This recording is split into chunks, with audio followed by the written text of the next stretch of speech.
Good. Thank you, Marty. It's sad Larry couldn't be here, but it's very great to be here presenting.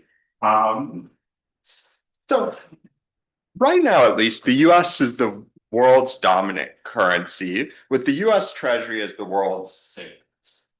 Well, at various points in times, including today with the Chinese renminbi, we've seen the kind of rise of potential alternatives like the yen, the euro, and we know that there's a lot of kind of relatively safe assets out there.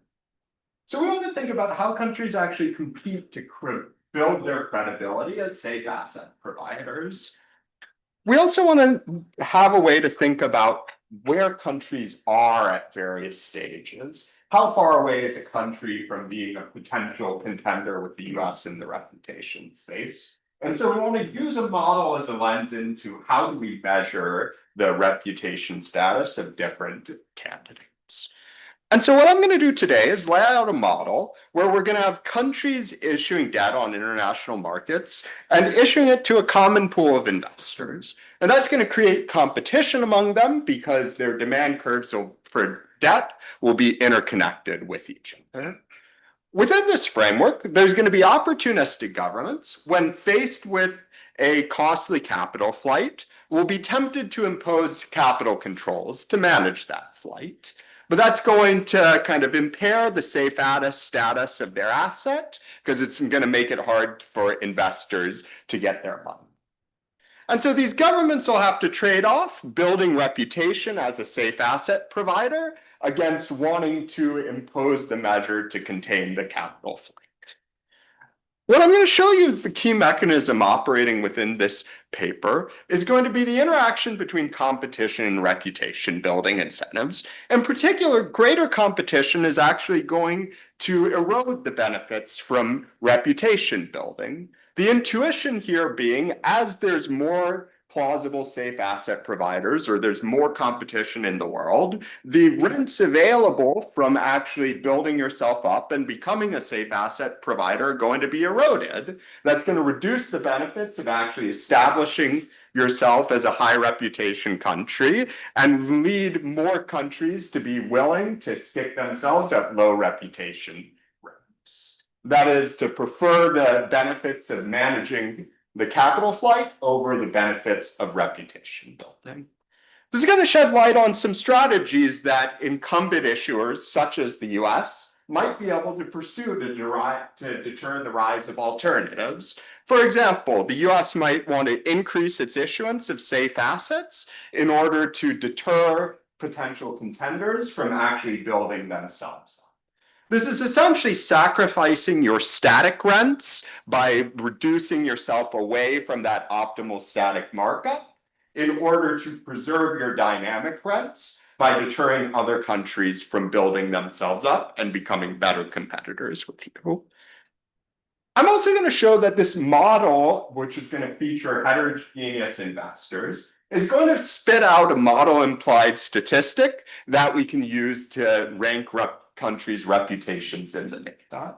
In particular, it's going to spit out the cosine similarity across investors between their portfolio holdings in the high reputation benchmark asset and each country. The intuition here is from a revealed preference.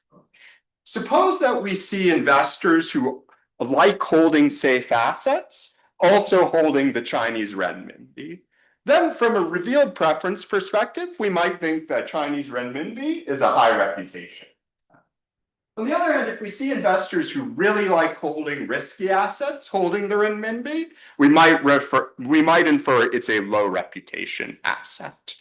We're going to implement this measure using microdata on portfolio holdings and use it to construct a time series measure of the evolution of different countries' reputations over time. Okay, let me go ahead and dive into the model because we've got a lot to do today. So we're going to have an infinite horizon discrete time model in which we're going to embed a continuum of countries on a unit interval, each with a risk neutral. So this is going to be a really tractable model of monopolistic competition where we're going to have a lot of countries competing internalizing their effect on their own kind of reputation building problem and their own kind of demand curve, but not internalizing their effect on the global general equilibrium. That's going to buy us a lot of tractability, like these monopolistic competition models always. Each country's government is going to be unobservably either committed or opportunistic. And I'll describe what that means in just a moment. There's also going to be a set of heterogeneous investors. This heterogeneity is what we're going to really need when we go to measure reputation in the data. But for kind of the benchmark theory results in the paper, we don't need it. Actually, we're going to get a nice investor aggregation result to an as-if representative investor. These investors are going to allocate their wealth between the government debt of each of these countries, their own project, which is going to create an opportunity cost for their capital, and a fixed supply outside asset that we're going to use to give a common factor structure to the model that's going to buy us a lot of analytical tractability. Within each date, there's going to be a borrowing and expropriation stage gain that's going to follow the basic timeline I've laid out here. So think of this as like kind of a standard looking like Lorenzoni style macro proof set or fire sale framework, where in the beginning, each country of each date, each country is going to borrow to invest in long-term projects. In the middle, it's going to face a costly capital flight, where it can use ex post controls to contain that capital flight. And then in the end, the payoffs are going to be distributed. We'll move to the next stage to the next state and keep. And so the only state variables we're going to be carrying around over time are going to be investors' beliefs about the types of each of these companies. Then across states, we'll have that reputation built. So to lay out the model, essentially what I'll do is I'll characterize the setup of the within date game and then characterize the reputation game. So the within date game is going to look like a kind of standard borrowing with a collateral constraint fire sale model. So we're going to have an intermediation sector in each of these countries that is borrowing to invest. And it's going to borrow out and it's going to invest out of its inside equity or the kind of domestic endowment of resources and debt raised from international markets, where that debt comes from all these different types of investors. In the middle of the date, it's going to be called on to roll over or repay that debt. And here we're going to have that repayment comes with a cost. If you terminate the project prior to maturity, you only get a discount on what its final payout would be. Now, of course, as in all these models, if there were no binding constraint, you'd never sell your asset prior to maturity because you just lose money. And so we're going to embed a pledgeability constraint in the middle that's going to restrict the ability to roll over. Pledgeability constraint just restricts your rollover as the government to a fraction of your final pledgeable income, where that pledgeable income is projects you've retained and haven't sold off to repay investors. And this is where the benefit of the capital control is going to come. The capital control here is going to be a tax on outflows at this point in the middle. It's going to impose a unit cost on repatriating your capital. And so it's going to depress the domestic rollover rate down to 1 minus the cost of repatriating your capital. It's going to relax the collateral constraint and make it easier to roll over your debt. That's going to be the source of benefit of imposing this ex post control. It lets you relax your rollover problem. You're not going to have to sell off as many assets prior to maturity. Now, what's nice here is substitute all in, 2 or 3 lines of algebra, but I won't bore you with that. You're going to get a payoff from the stage game that's just net worth multiplier times the liquidation value of your project. where that net worth multiplier is going to increase when you impose the cap.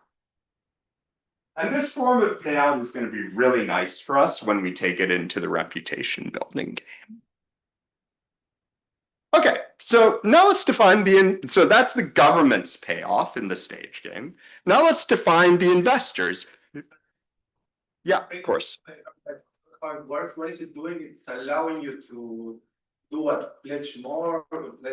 It's allowing you, it's effectively reducing the servicing cost of your debt by reducing the domestic interest rate.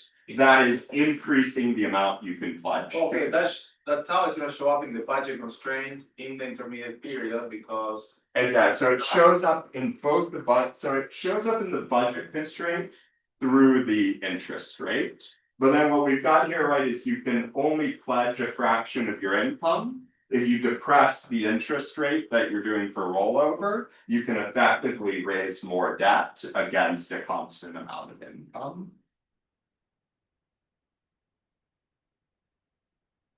Okay, so the investor's problem. Each date, there's going to be this set of investors that are solving a simple portfolio choice problem.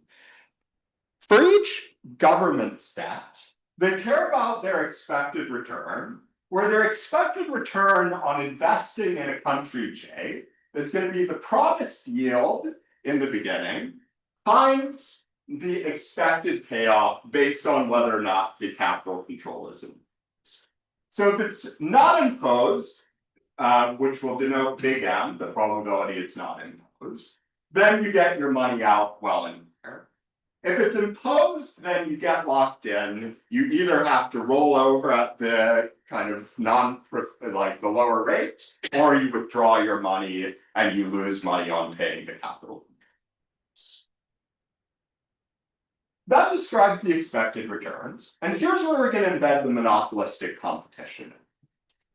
Each of these investors is buying a portfolio, which gives them a return on their debt in each country, or an excess return, in excess of their outside option project with fixed return.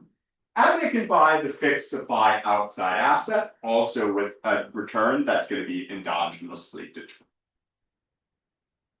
Then we embed the monopolistic competition through the quadratic holding cost to each of these investors on holding this portfolio of assets. And so what's this going to give us? It's going to give us a really nice investor demand curve for each country's, where the demand curve or the interest rate schedule starts from the opportunity cost and then adds up based on how much debt you're borrowing from each. This is going to be the source of monopoly rents for your country. You're the kind of sole variety of your country's debt. You internalize the movements you make along this interest rate schedule. Competition is coming in through the slope on this interest rate schedule, through this common portfolio cost structure, which is going to be tied to the interest rate on the outside asset, or in other words, the total portfolio holdings of these different investments. So as everyone is issuing more, the opportunity cost of investment is going to go up, holding costs go up, and demand curves are going to steepen forward. This is going to be at the core of our.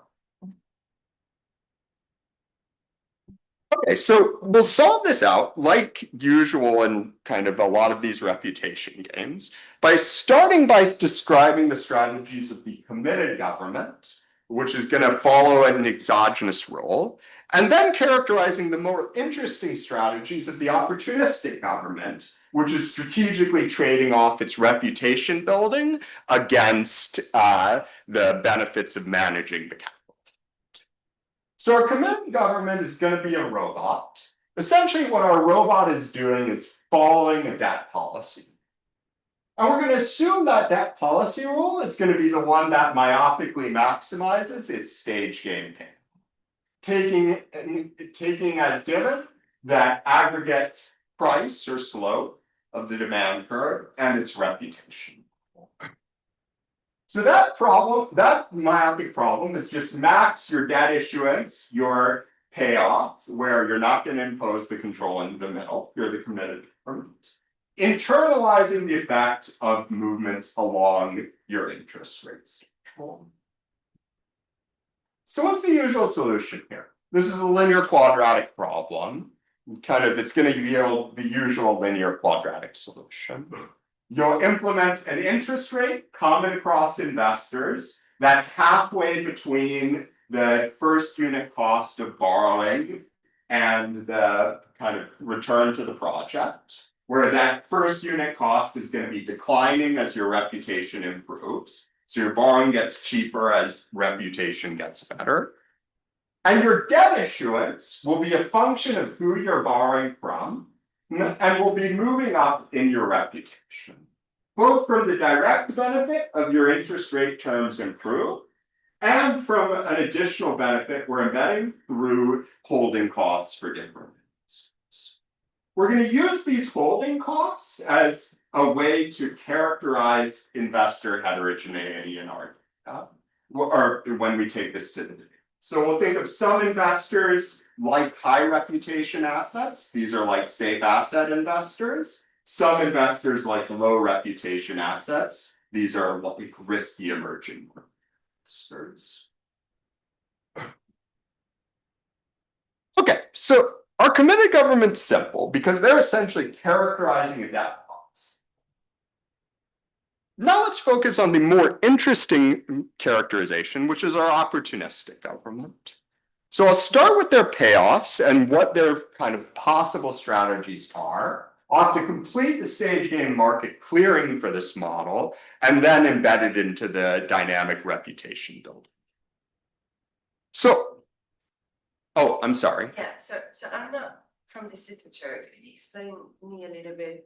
Why is this a myopic problem? So you're not choosing the first best commitment, but something that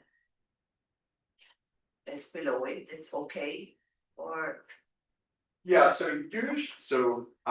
you mean for the committed government? yeah. So the choice that has to get made in this stage of the game is what is the strategy that the committed government follows, and in particular is so usually in these models you embed by assumption the committed government does not ever impose the capital control. That's like a statement on their preferences.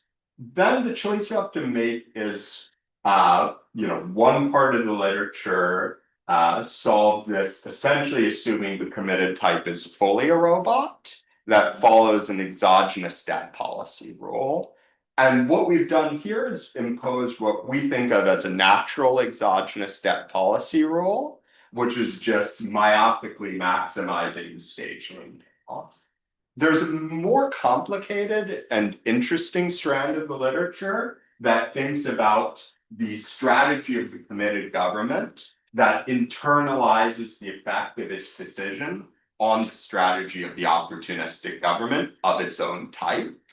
That tends to be a much more involved problem. So we're going to, make a good bit of progress by just for now studying the myopic government. What I am going to do later is I'm going to think about a variant of that problem where we've got one large country with a kind of known perfect reputation that strategically chooses its issuance, internalizing what it's going to do to the strategies of every other opportunistic government. So we'll get a bit of that strategic flavor when we go to that, if I have time for that extension. I'm not about that analysis, but is there a sense in which being committed is better than optimizing? I think that the payoff of the opportunistic government within the setup always has to be higher, essentially because you always have the option to keep herding with the committed government. And essentially what is going to happen in this model is that if you're going to herd for a while and then eventually separate. I don't know off the top of my head is if you were committed and could send it. So I would bet it's the case, but I don't know off the top of my head. if you were committed and could send a credible signal that you were committed to the market, I'm guessing that would be a credible signal you would want to send. Because from your perspective, the opportunistic guys are just a nuisance to you. I'm not pushing you as welfare, doing some calculation of present value of resources available to you when you were committed versus when you're myopic. That would be a useful statistic to know. I think so. I mean, I think where that is most useful, I mean, in some sense, committed opportunistic is like a modeling device. And so I think that, welfare statistic is useful if you can think about things like, can I undertake actions like structures of institutions? Like structures of institutions that kind of make me look more committed. That is a type of analysis that I think is very interesting, but is beyond what we're going to accomplish in this. Okay, so the opportunistic government is going to choose their capital control strategically in the middle. If they impose the control, if they don't impose the control, they're going to get the same stage game payoff as the committed government. If they impose the control, this is where our kind of structure of the net worth multiplier is really nice. What you're going to do is just inflate your net worth multiplier. And so you're going to get an inflated value of the payoff of the committed government. Okay, lastly, let's finish up the stage game and then go into reputation building. So the last thing that has to clear in the stage game is market clearing for this outside asset S, which is in fixed supply. So our investors across types have to buy it. Now what's nice is that we've got this common asset is giving us a really tractable aggregation.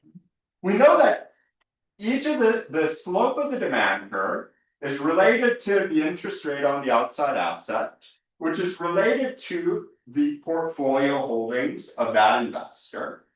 So added up, this goes away from this goes up to S bar from market clearing, and you get the slope of the demand curve is related to the debt issuances of all these different countries. And so this tells us that the slope of the demand curve or this interest rate is going to be connected to both the portfolio choices of all these different countries. As countries borrow more, they push up holding costs, that pushes up the return on the outside asset, and that pushes up the slope of the demand curve. As countries are higher reputation, higher reputation countries borrow more, they're going to push up the kind of total portfolio holding costs. That's going to, again, push up the interest rate and create what we'll call a more competitive. This is essentially our price index in this model that's capturing how expensive debt is for all these different countries. So we're going to use it as our, of course, endogenous measure of how competitive this environment is. Okay, let's go to the reputation building game. So following kind of failing or failing, we're going to embed government types following a Markov process, which means the committed and opportunistic types are each going to be dissolved probabilistically and replaced with the opposite type. The implication of this is you can never know for certain that a government is committed or opportunistic, because even if the government has just revealed itself, it's possible that it switched. So perfect revelation of type is not going to be this. This means investors' beliefs are going to update following Bayes' rule. So let's define little m as the belief that the government's going to play no capital control, conditional on it being opportunistic.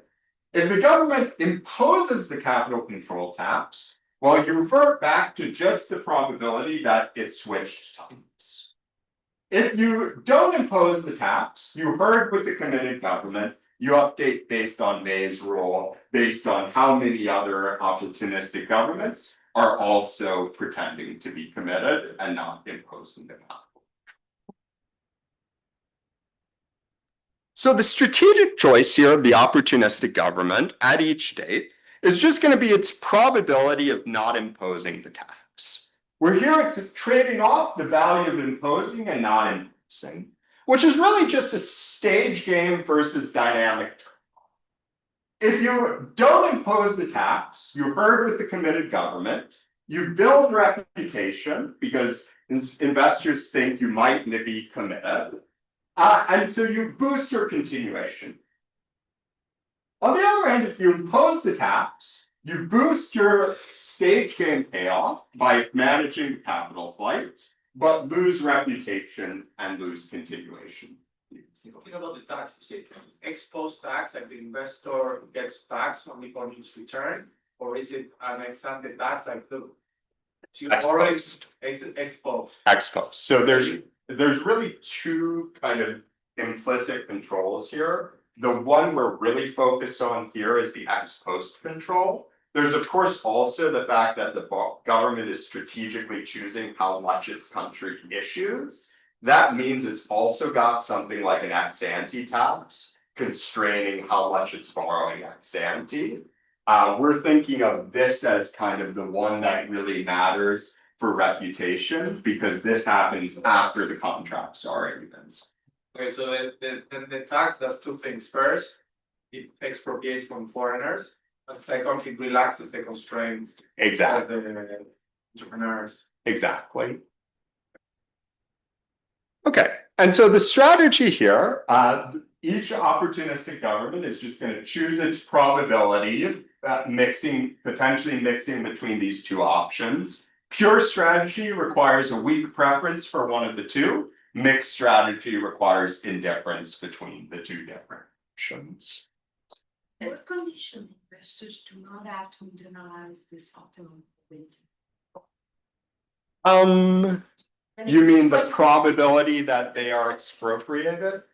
Yeah, exactly. When they do the optimal portfolio growth, they may or may not. I'm not saying it's not an equilibrium, but under what condition they disregard what the government is potentially going to do to them. I don't think that in this model they would ever disregard it because it is affecting the return they can get from the investment. Yeah, I don't believe there's a case where I mean, essentially, it's always going to potentially happen to them as long as they perceive that the kind of some costs or they perceive the cost of that, they're going to react to it. So maybe you want to make the return in your optimal portfolio problem more explicit functional. Oh, I'm sorry. No, sorry. I did that much earlier on. Okay, sorry, But so sorry. The expected return to the asset is the weighted Right, combination. right. No, there's a lot of equations here. Okay, so just to understand, so the Yes. commitment is always committed, it's just. Exactly. And the types are born So the types. and not changing.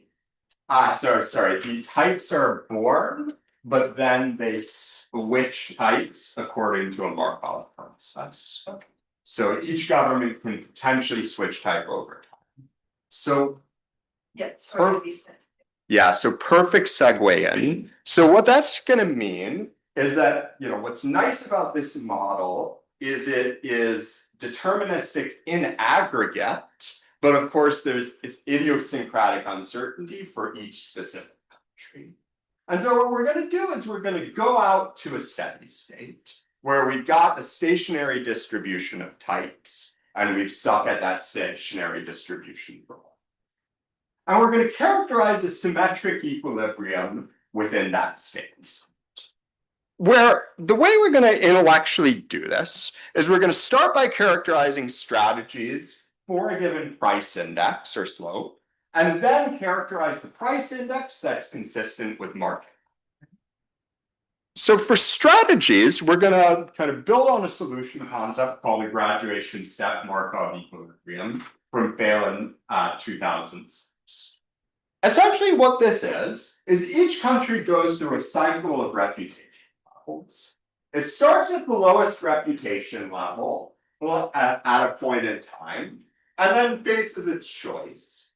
And at this time, it's going to play a mixed strategy, mixing between exercising and not exercising. And then, if it doesn't, it'll go up the reputation cycle. If it does, it'll stay steady. And it'll keep going up these points, keep on playing mixed strategies all the way up until it hits a graduation step. And then at this graduation step, any remaining opportunistic types are going to play a pure strategy of exerting the control and reverting to the beginning cycle. And then after that, it's only committed types. Thank you. And we show in our previous AER with one country that there exists, for a fixed slope B star, there exists a unique graduation step Markov. Okay, so then what we can do is we can embed it into the competition model. Given a price index and strategies, we can induce a stationary distribution over reputations in this steady state. That's going to have atoms at each of these points in the cycle. And then we can characterize whether that stationary distribution is consistent with market clearing for that outside set. And if it does, then we found an equilibrium, at least in steps. Okay, so it's very fortunate that an equilibrium exists, or this would be a very boring talk. So an equilibrium exists. I guess I have a little bit of time, so the reason for existence is kind of fun. Essentially what you have to do is you have to construct a fixed point of the excess demand function being 0. Kind of normally that might be kind of easier because you would say, like, if the stationary distribution were fixed, then as you crank up the price index, you're gonna move a lot of demand into the outside asset. As you crank down the price index, you're gonna move demand out of the outside asset. And so you're gonna get a crossing. That's here it's a little harder because the stationary distribution over reputation levels is endogenous to the underlying price index. And so it's kind of nice, you can actually end up showing existence from a similar continuity argument. Anyway, it's kind of fun. Let's go to actual results. So competition and reputation. Let me show you via graphs what happens in the reputation cycle of this country, of this economy. And we've got underlying propositions that I can, click to if you really want me to. So let's compare two models, one where there's higher competition and one where there's lower competition. And you can think of the underlying comparative static here as being either about the total measure of these countries or about the supply of this outside. So in a more competitive equilibrium, when that price index is higher, you're going to end up with countries starting at lower reputation. Why is this happening? More of these countries are flushing themselves out right at the beginning of the cycle. Why is this? Well, in the more competitive environment, demand curves are steeper, and so you get less value from increasing your issuance of that asset as your reputation. Reputation building is for the point of making your demand curve flatter. And so if it's just fundamentally steeper, there's less rents you can get by building up your reputation.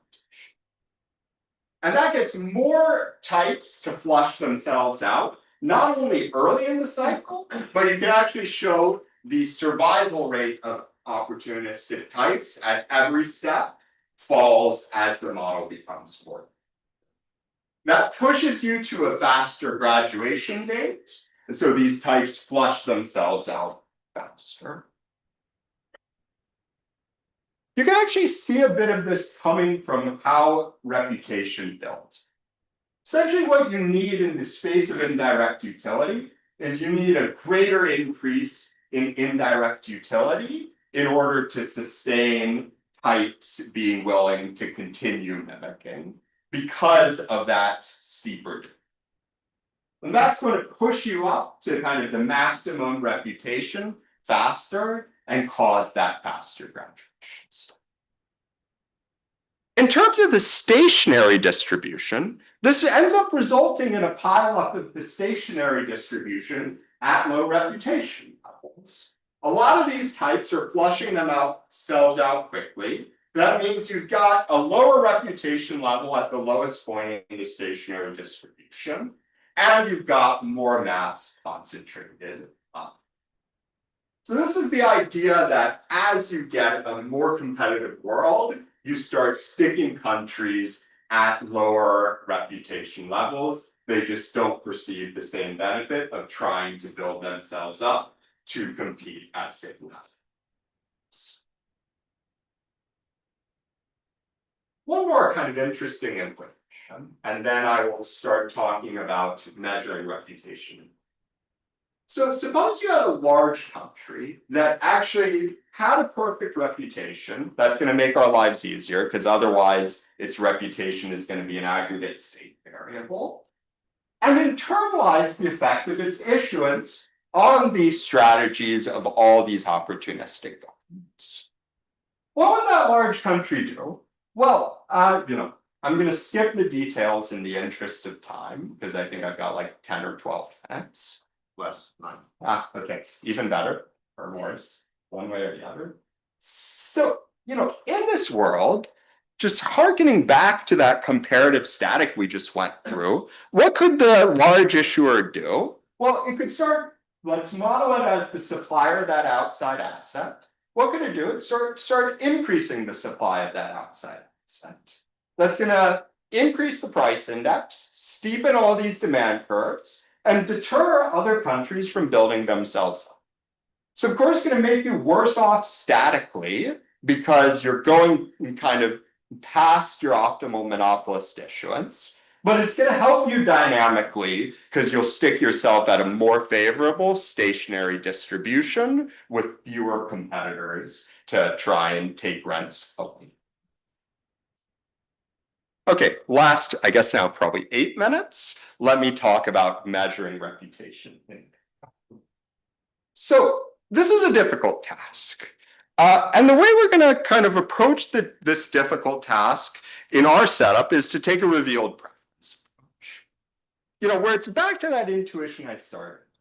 If we know that some investors like to hold high reputation assets and others like to hold low reputation assets, we should be able to learn something about a country's reputation by looking at who holds that. And so we're going to operationalize this idea here through that kind of taste function of different investors in our model for different reputation levels and implement it using microdata on portfolio. In particular, let's look at, from our model, the infinitesimal portfolio share that each investor holds in each issuer. That's going to scale in their own taste for reputation and on kind of aggregate characteristics of the investor or the country they're investing in.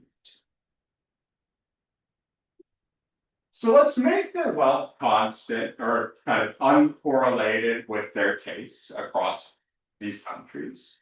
What you can show them is fix the reference set of the highest reputation issuers within this model, take the cosine similarity across investors between their portfolio share in each country and their portfolio share in that high reputation benchmark. You're going to uncover those underlying taste parameters in terms of their cosines. And then as long as investors have tastes that are kind of sufficiently monotone, so like they like low reputation and dislike high reputation or vice versa, when you rank the cosine similarities across assets, that ranking uncovers the underlying reputations.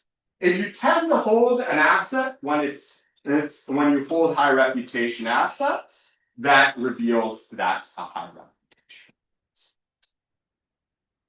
So it's a nice property. We just need investor microdata on portfolio holdings to go and actually implement this in. And we need enough kind of specialization that we see this type of specialization in.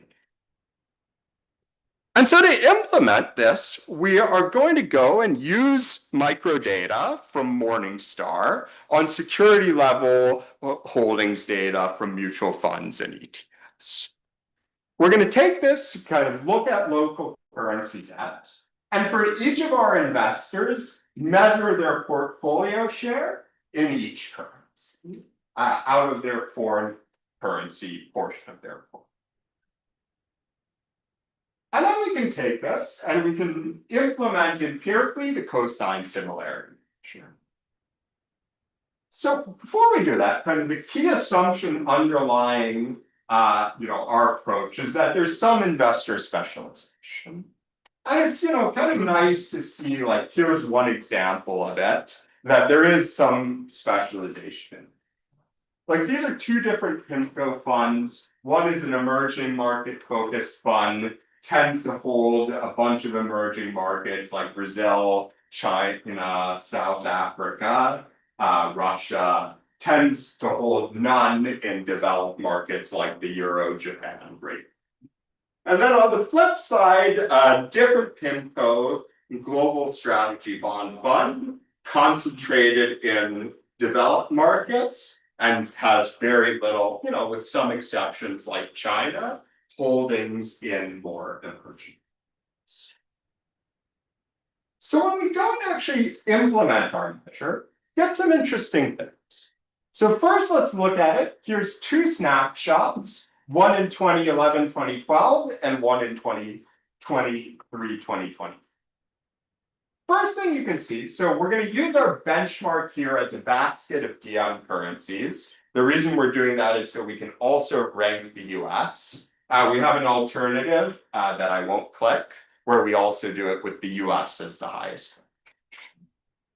What you see first is like there's a set at the top that are kind of high and sticking there, like US, Euro, Great Britain, Japan, Canada, Australia. You can kind of count down and see the people you might expect. Then you also see kind of guys at the bottom you might expect, like Argentina, Egypt, Russia, and so on. Then you can also see you can kind of eyeball there's some big movements. Like China has a big increase over the sample. Turkey goes down a lot, Hong Kong goes down a lot. There's you can look into each of these and see what's happening. And so in my last 3 minutes, let me take you through a few of these fun ones to kind of showcase some of the cool stuff you can see in this measure. First, I don't know whether it's interesting or uninteresting, but the first one that you can see is the US. The US is very stable. It's very stable in its cosine similarity with other DM currencies. And it basically always sticks around this number 1, except for a few places where it switches with the euro. So I don't know if this is I should say this is interesting or uninteresting, but the dollar is shockingly stable. Sorry, can you just miss this, the definition, suppose an issuer issues more debt and the market has to absorb it, Yes. how do you tell that effect apart from reputation? Oh, because Suppose China just is issuing more stuff or it's opening it up to foreigners and their taste has not changed, but it's yeah, so what's so nice about this measure is so here we've got essentially the individual investors loading on the aggregate issuance. The aggregate issuance washes out of the cosine similarity. So if you have an underlying factor that's affecting the aggregate issuance of the country, but not its reputation, it's going to wash out of the cosine similarity. It's actually a really awful property of cosine similarity here. Next interesting one. Thank you for bringing up China. Our previous paper was about China liberalizing its bond markets. Our story was, it went through a crisis in 2015, 2016, largely left countries kind of alone, or I'm sorry, investors alone to repatriate their capital, at least for foreign investors. And then did a big bond market liberalization through Bond Connect, which opened up access to investors through Hong Kong. And after that, you see a big inflow of capital from foreign investors and a corresponding big rise in our measure of reputation, also reinforced by global index inclusion from Bloomberg and JP Morgan. Okay, I'm out of time. We've got more fun ones. You can see like Argentina going up and down through the Macri election and currency crisis. You can see Brazil going down, falling jealously day, and rebuilding with Bolsonaro.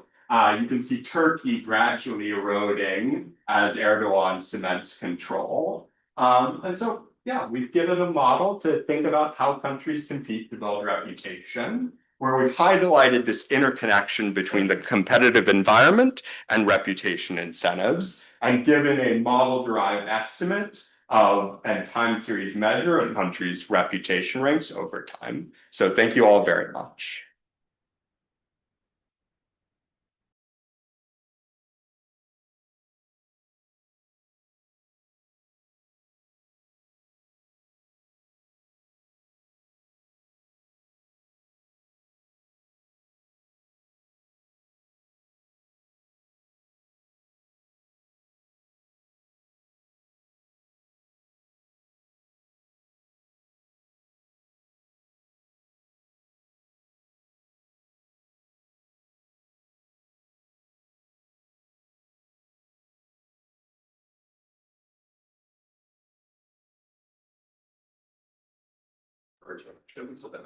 As is, it reveals, like, you can run it anyway and give, here is a kind of summary measure of what investors tend to buy, what types of countries, and what they hold together. Our model is giving an interpretation to that as related to their reputation. And Alp is ready to present that. Thank you, Chris. Thank you for including the paper on the program.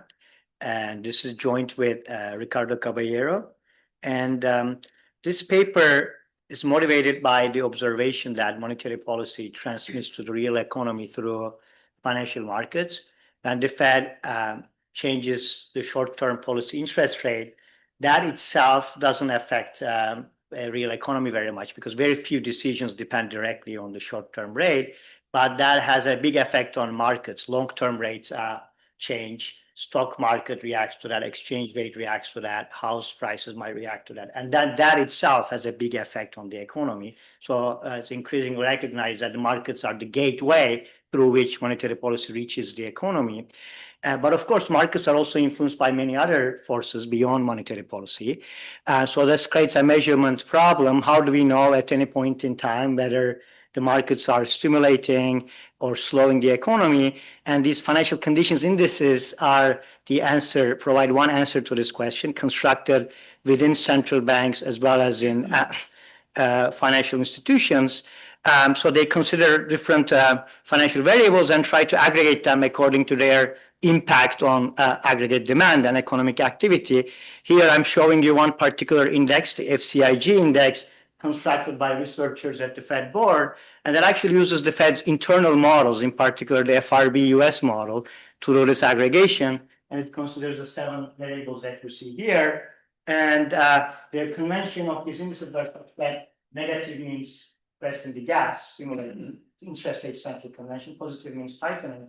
And if you stare at, and the bars here show you at any point in time the contribution coming from the different variables. And if you stare at it for a second, you realize the green bars dominate the figure. That's the stock market.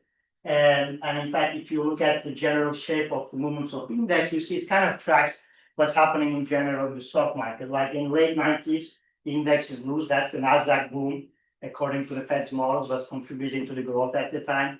And then the index turns tight because the green bars going to positive territory. That's the collapse of the NASDAQ boom, tightening, contributing to the early 2000s recession. During the GFC, you see the stock market goes from again collapse and negative to positive, but also other markets collapse. That's the biggest tightening on record in index. That's the GFC contributing to the slow recovery we had at the time. And around COVID, you see in early years, the green bars as well as the other markets contribute to loosening. But then when the Fed pivoted to tightening in 2022, we go to tightening. So indeed, stock market seems to play a big role in how markets are affecting the economy. And the second most important color, interesting, is the red. That's the dollar exchange. Even for a relatively closed economy like the US, the Fed's models attribute an important role to the dollar exchange rate. Now, if you broaden this to other countries, which is what this figure does. Now, I'm showing you a different index. That's the Goldman index, which is using slightly different methodology, but the same idea. What's nice about the Goldman index is available for different countries, and this figure shows you the various decomposition for each country. And again, you see the stock market is important. It's especially important for the US, but it's also somewhat important for other countries. But as the economies become more and more open, exchange rate starts to become even more important. But together, the stock market and the exchange rate, the two of them, in whichever country you look at, explains the bulk of the fluctuations in the effective gas pedal. And it's not because these models attribute the very big pass-through from stock market to economy. For instance, the Fed's model, the wealth effects are very modest. It's more something like 3 cents on the dollar per year, which is consistent with many empirical estimates. But the reason stocks matter so much is because they're so much more volatile than the right? Like 1% change in stocks doesn't matter, but 20 or 40% change does matter, and that happens pretty often. Because 20% is like 70.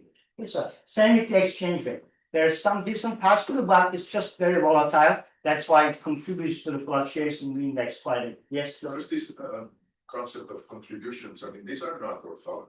So how do one interpret this? I mean, I think it depends on the long rate, for instance.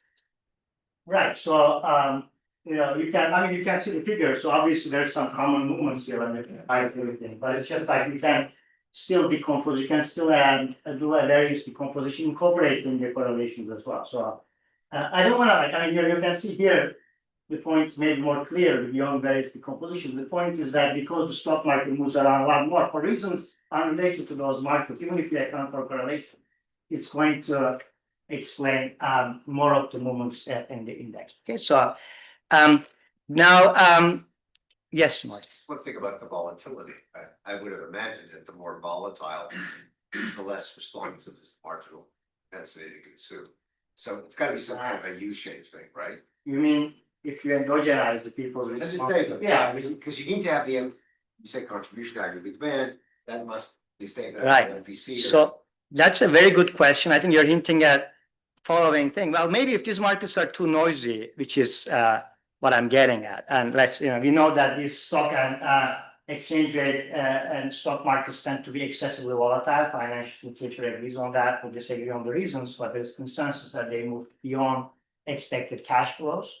And but you can say, well, maybe people recognize that these markets are noisy, so they're just going to ignore that, and they're not going to respond to like a noise-driven stock market movement. That's a possibility, but we actually have some empirical evidence that to show in our other paper, in a related paper, that noise-driven movements in the stock market also affect the economy. And One is, and I don't want to think you're talking, I want to distinguish between high variance and noise. That is to say, I don't care why I'm persistently wealthier, could be noise, I'm still richer. right. As opposed to shit, it's up today, it's gonna be down tomorrow. I'm not- Oh, I see what you're saying. Yeah, our perspective is more like the first, which is people don't seem to distinguish between why market is up or down. They just feel wealthier. And in terms of whether it's up and it might be down, actually, the stock market is very difficult to distinguish from a random walk. So it could be down, but it could also be up even more. So essentially, even if you have that perspective and practice, like you would still respond to that. And At a stock market, it's pretty high. well, not super high, but like 3 cents on the dollar.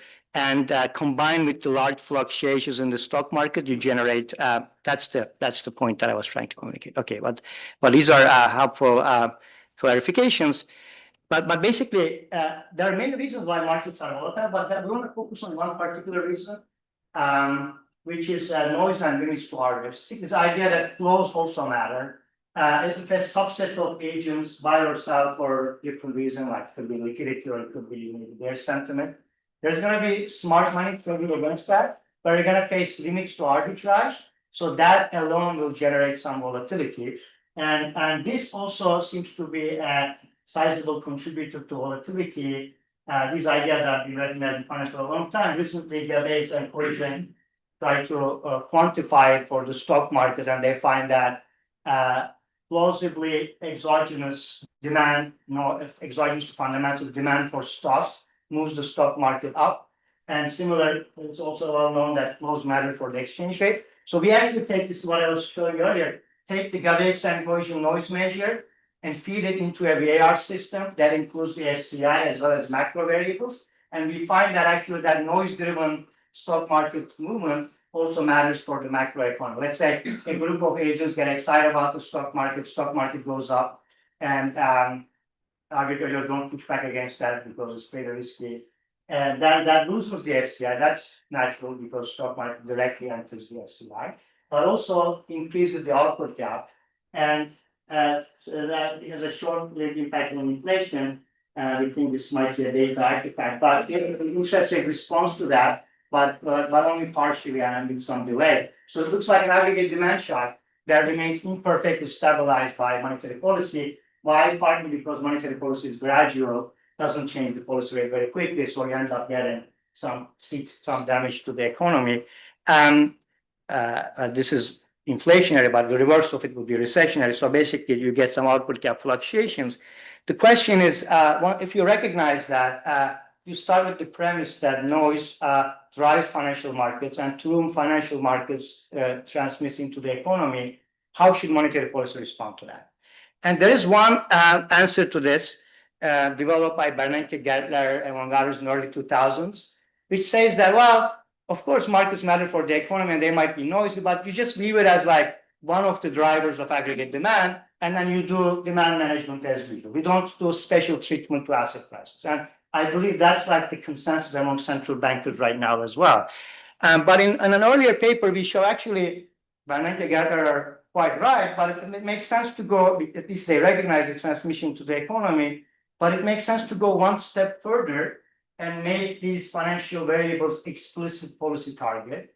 If you add these additional frictions, noise and limits to arbitrage into the model. Why? Because when you make financial variables an explicit policy target, you make them more stable than otherwise. But by making them more stable, you're encouraging arbitrageurs to trade against noise much more aggressively. Because their number one concern is volatility. They like to trade against noise because they make money off of that, but they dislike volatility. So if you reduce their volatility, they will do the rest of the job for them. They will deal with the noise much more effectively. So if you change the policy framework in that way, you can recruit arbitrageurs to help you in monetary policy, in particular, mitigate the effect of noise on macroeconomic activity. You have them do monetary policy for you, but they need a little help. Now, this paper is going to build up on our earlier paper. Now, we're not going to have, the earlier paper just had one noisy market. Here, we're going to explicitly recognize that there is exchange rates and domestic stock market both matter, and they're both noisy. And how does that change the picture? And we're going to find that FCI targeting still works. Actually, it will be even more effective due to an additional force, diversification channel. Monetary policy will connect the stock market and the exchange rate market, which has its own arbitrators and otherwise segmented. Thanks to the monetary policy reactions, they're going to become more connected, and they're going to be able to absorb the noise even more effectively. And the other, once you have explicit exchange rate in the model, you also start asking questions like, well, many central banks seem to be doing exchange rate targeting. Could that be a substitute for HCI targeting? Maybe, that works. Well, we find that it might work, but it only works in special circumstances. And your economy is very open, so your FX is very close to your FCI, then it kind of works. But if your economy, in other cases, it's very fragile, because by targeting the exchange rate, you might actually destabilize the stock market. So we think actually doing the FCI targeting, which sort of treats both markets equally, is a more robust policy than FX targeting. Okay, so let me get to the model. part of the work here is gonna be to construct a model with the exchange rate and the domestic risky asset both influenced by noise. So the way we do that, so this figure shows you the key agents and the assets. So domestically, there are asset holding households, they hold the domestic wealth and they respond to that. That's what's created the wealth effect in the model. But they delegate their portfolio management to these managers, and some of them are going to be arbitrageurs, and some of them are going to be noise traders. That's how we get the noise and things to arbitrage in the model. And these guys trade the domestic market portfolio and the safe asset, and they determine the price of the market portfolio in a group. But they're also global investors. Again, some of them noisy, some of them arbitrageurs, and they will trade the peso safe asset and domestic and the dollar safe asset, and this is going to determine the exchange rate in a group. Okay, so, and we're going to make these markets fully segmented, so these guys can borrow and lend with each other, but not across boxes. And that's partly for simplicity, but we think reality is not fully, is some segmentation across these markets, and it's just to go to the extreme, make them fully segmented, and that will monetary policy is going to be connecting these other segmented markets. So, and we put this into a dynamic macro model, and things can quickly get complicated here, but we have some tricks in our sleeves, and if you're sufficient trickery and without too much violence, you can get basically the following equation. So output depends on a mix of exchange rate and domestic price of market portfolio. Well, this just captures the wealth effect, and that captures expenditure switching. It's like E, by the way, just to set the convention here, is the price of dollar and peso. So high E means depreciation. So depreciation raises output through exports, expenditure switching. Okay, so and while G is the global output also matters, just a shifter of the exports. Okay, so and you can basically see output depends on a shifter and a financial conditions index. In the model, the financial conditions index is just the weighted average of the exchange rate and the domestic price. And here's the core part of the model where both E and P are endogenous and determined according to standard finance principles. For instance, E is determined according to a UIP condition, where rho here is just the global dollar interest rate, the domestic discount rate and the global is the same. This is basically interest differential, and that determines the exchange rate UIP. But also noise enters the exchange rate, and this is the price of the market portfolio, the dividend yield, expected cash flows, capital gains. There's a discount rate that has this premium, but again, noise enters the stock market portfolio. So everything here is standard except for these noise terms. And what you see here, noise impact of noise increases with variance.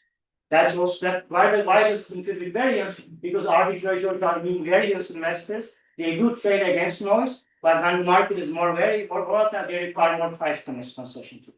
So like I said, if someone is selling the stock market, arbitrageurs will buy, but only if price drops enough. And how much it needs to drop depends on how volatile it is to be needed. Yes. So what are the domestic households trading here in the background?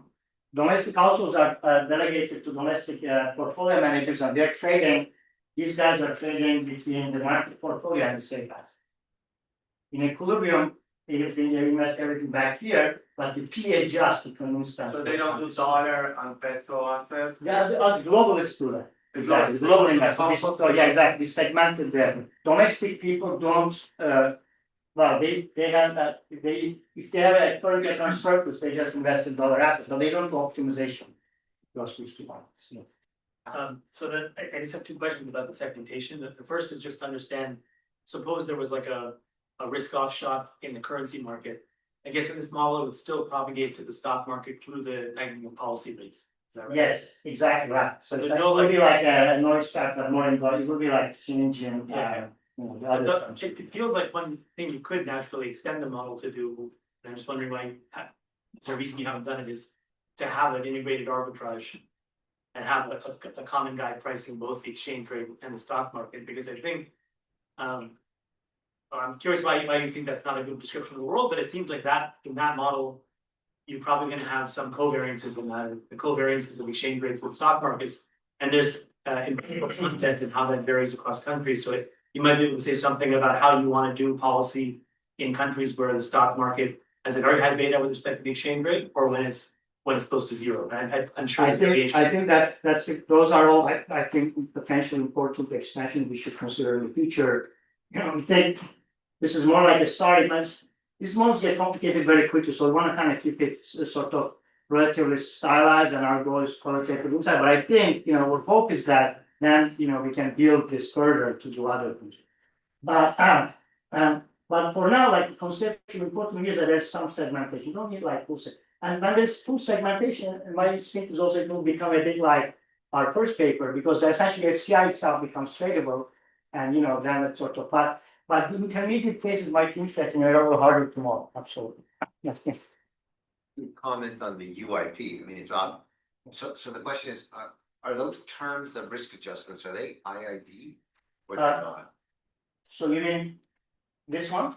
Well, any of them, take your pick.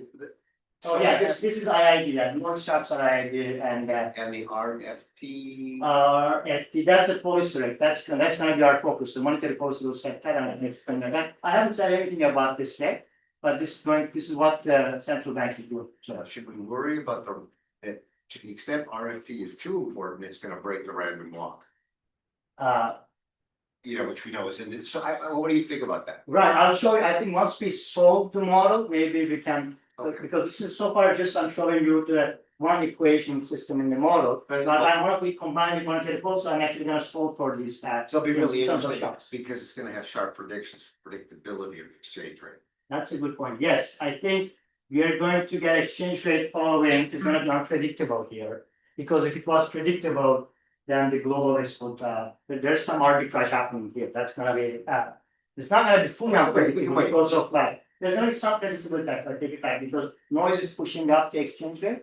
So on average, we expect it to go in one direction, but it's pretty noisy. And these arbitrageurs are doing it, the arbitrage, but they're not like, so it's. There's some predictable, it's a weak predictability, which and arbitrageurs are trading, but they're not trading very aggressively because they're making some money, but they're also absorbing a lot of risk, right? That's why like noise enters the. Excellent. Does it make sense? Yeah, this is IID, so. Yeah, no, I was gonna If say- you got it one period, and on average, it's gonna go back down, Any but it IID can also, stuff is for other fine. reasons. IID stuff is fine, it's an Yeah. interesting test of the model in some sense, if you simulate it, would you reject a random walk? Now, you Yeah. can reject it, not reject it because you're saying it's noisy and there's no power, there's different responses to that. But Right. that'll be one. That's what my instinct is, we will, depends on how much power you have, but it's gonna be very weak predictability, there's gonna be some predictability. But I think that's kind of consistent, and the exchange rate is, but for the stock market, we know that like, when valuation ratios are high, returns are, but it's just like happens over 10 years and it's very unstable, that's like this, okay. Yeah. On the micro foundation for this, later is here, you're coming. Yeah, that's sort of in the background, there's a hand to mouth guys. So they are just, they're the ones getting the labor income. And they're just spending everything, so labor income is just creating a Keynesian multiplier here. That's, like these guys are drivers of the aggregate demand, and then just like in Hank models, those other guys are amplified. So, that's part of the set of tricks that I mentioned. But basically we do, one more assumption to make it even more tractable, symmetry. So we assume, again, our goal is qualitative insight, we assume both markets matter. One half is, they have the same weight on the XCI, and there's symmetric fundamental shocks and no shocks in both markets, IIB, everything. And we also set this goal equals to zero, then you get this really symmetric looking equation system. It's the same thing I showed you earlier, except like, now both the stock market and the exchange rate are all looking very similar basically. And policy is the main driver here, but also noise is having an impact. Okay, so there's gonna be one, under the symmetric assumption, there's gonna be one volatility to characterize because that's gonna be the same, equals to 2 months. Yes, Chad. So is phi, in your view, a primitive that we can just calibrate? Or, because I was thinking the weight of an asset in FCI could also be an equilibrium object, depending on how I allocate my assets, it's gonna be more or less important. Whether the stock market's like 70% of my portfolio versus 30 at the steady state? Mhm. Well, it will change from country to country. In some countries, some assets are more important, like public markets are more developed in the US. Versus more open economies, this will be bigger, etc. But it won't be changing very quickly. I think it's driven by more structural features of the economy, more slow moving. So I'll view that in the short run, that's more like a parameter. That's not going to respond to policy framework very much. But over time, it will. That's like why I wanted to show the various decompositions that show you kind of how different things. But for simplicity, we're gonna take start at this the case where they matter equally. So we have this nice and symmetric system. And here's what the central bank is very critical here. And here's what it does. It's sort of, we assume fully sticky prices, so you don't worry about it. We can, inflation can add a Phillips curve without changing anything substantive yet. But basically, you worry about output gap stabilization, but you also want to keep interest rates relatively smooth. Okay? So in practice, central banks seem to be very gradual. I show you the VAR evidence that they don't respond very forcefully to even stock market moves. So this is one way of capturing that, and we can discuss why that is, but that's going to be kind of important for the model, because what the central bank is trying to do here is trying to stabilize the output gap, but it's not willing to use this policy rate very much. So that's going to create the need to try to recruit to arbitrageurs, like try to get the markets to do the work for you. And if you talk to the central banks, they actually recognize, okay, markets are very noisy, but what can we do with our just policy rate? How can we sort of, it's like a stampede and we have on the policy rate, how do we stop that? Well, the model has that feature, but it turns out that by using your policy rate carefully, you can bring the markets to your side and get them to do the job. Okay, so that's going to be the main one. Sorry, can you just comment a bit on, I guess you're taking off there's a single policy tool. Right. You've taken off the table either using some Yes. asset purchases. Yes. Either market. But that's very much in the spirit of the model. If you allow for those things, they would be useful for. So there will be ways of controlling financial conditions without necessarily changing interest rate.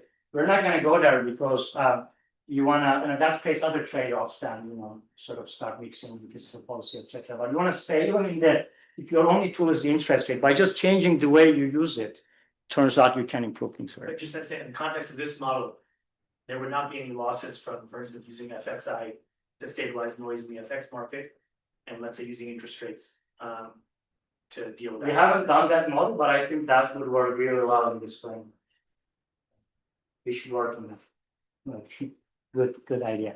Okay, so let me start just to show you how this model works. Let's start with some extreme cases. Imagine actually a central bank doesn't change interest rates at all. Interest rates move in place. See, and then what happens is basically noise has a big impact on markets because noise hits markets and central bank doesn't push back against that.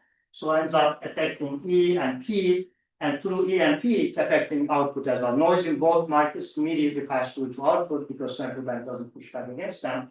And noise also volatility is endogenously pretty high here because like E star is the fundamental drivers of the exchange rate in this model, and Y star is the fundamental drivers of P. And that's the volatility of that sigma z squared. So it's a fundamental volatility, but that itself deters arbitrageurs from trading against noise. So that's because there's already some volatility, arbitrageurs don't trade very much. So the noise has potentially big impact. In fact, the volatility is sold as a fixed point, right? So because the more volatile things become, the more arbitrageurs are not willing to trade against that. So the volatility, you might start a relatively small amount of volatility, but end up with huge volatility here, dominated mostly by noise, because arbitrageurs say, oh, I don't want to touch the stock market, it's just too low. Okay, so, and I don't want to touch the exchange because it's too low. And so that of course, noise impact in large means that this noise actually has a big pass-through, because it has a big pass-through financial asset, there's a big pass-through to markets as well. So the way we think, I mean, going back to the numbers, the way we think about a change in the interest rate is that it always moves some nominal variables. It always happens to some open market operations. Right. And So this is so the- there might be some other changes to which changes in demand supply, changes aggregate demand. Yeah, so this is the interest rate here. And when we allow for interest rate to change, it's happening in the background, we can put money supply there as well. But we are sort of the cashless limit of Woodford, okay, so as I said, central bank is changing the nominal rate. And in practice, it can be the money supply, here it's just changing the nominal rate. And it's the real rate as well because of food prices, that's the standard mechanism. The elasticity for one of demand, that's perfectly fair, but you assume that there is no movement at all of the real money balances, so there is no aggregate demand effect from real money balances. So it only happens through the adjustment of the financial markets. Yes. So there is no Okay. channel like stick prices, so there is No, no no. trade-off between, let's say, different components of aggregate. That's my point. Yeah, there is only the policy rate is what the central bank is setting, and there's no separate. Money balance is just a tool to change the policy Yeah, rate. but when That's you the set standard. interest rate, you need to change the liquidity in the market. Yeah, you do. It's kind of happening in the background. So we have sort of just like the Keynesian literature in the last 20 years or so, we're ignoring that part. And we've been just like the Woodford's text, that's what we're doing, cash is moving. Okay, so that's like we can come back to this discussion, but that's like we're doing something completely standard in that respect.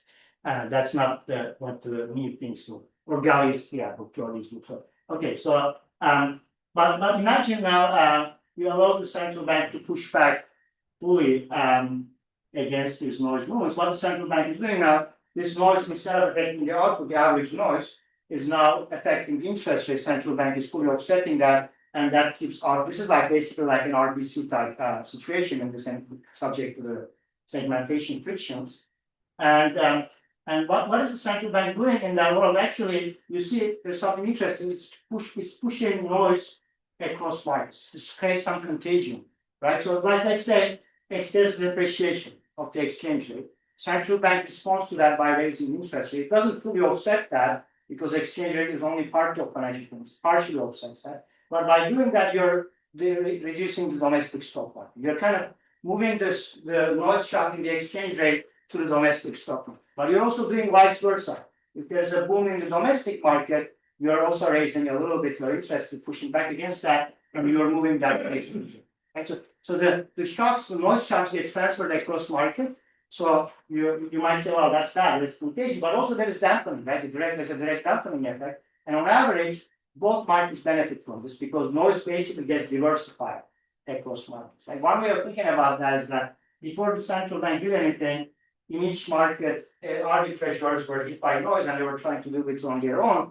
Now arbitrageurs are concerned with somewhat the noise in this market, half of the noise in this market, half of the noise in that market. On average, that's an easier thing to deal with that. Okay, so I end up basically cutting noise volatility each arbitrager faces by half, and that ends up reducing volatility quite a bit. So you not only stabilize output, but also end up stabilizing the volatility and noise impact quite a bit there. So if the central bank was willing to change interest rate very aggressively day to day, if necessary, things actually would look pretty good. But that's not the objective of the central bank. Actually dislikes interest rate volatility. So this is now the more realistic case where central bank follows something like a Taylor rule, somewhere between the two cases I showed you earlier. It pushes back against noise, but only partially. So it does create some diversification across markets, but that's also only part. So this is closer to the area because I showed the central bank pushes against noise, but it's imperfect. So noise ends up affecting financial markets as well as output. And volatility is somewhat dampened, but not great with that. Okay, so this is similar in very stylized way to I think the situation that we are in. Can we do better? But without necessarily requiring the central bank to very aggressive interest rate changes. It turns out we can, and that's where the FCI targeting comes. Okay, so what we propose is that central bank pre-announce every period and in an FCI target for the near future. Right now, the Fed can say we would like to keep the FCI in the fall at level X. Okay, so and that becomes a target, and if the FCI moves away from that, you're going to push back against that. Okay, so instead of following a Taylor rule, you find this type of rule which reacts also to the FCI change relative to the target that you're in. Let me say a few things about it. First, this is not a hard target because you're still considering your other objectives, but you're putting some weight on this. This is a soft target. Second, it's not like a unchanged target either. As conditions change, you're revising your target. It's just you're committed to it in the near term. When the fall comes, you might announce a different target for the winter, and then another target. So in the near term, you're announcing and committing to that.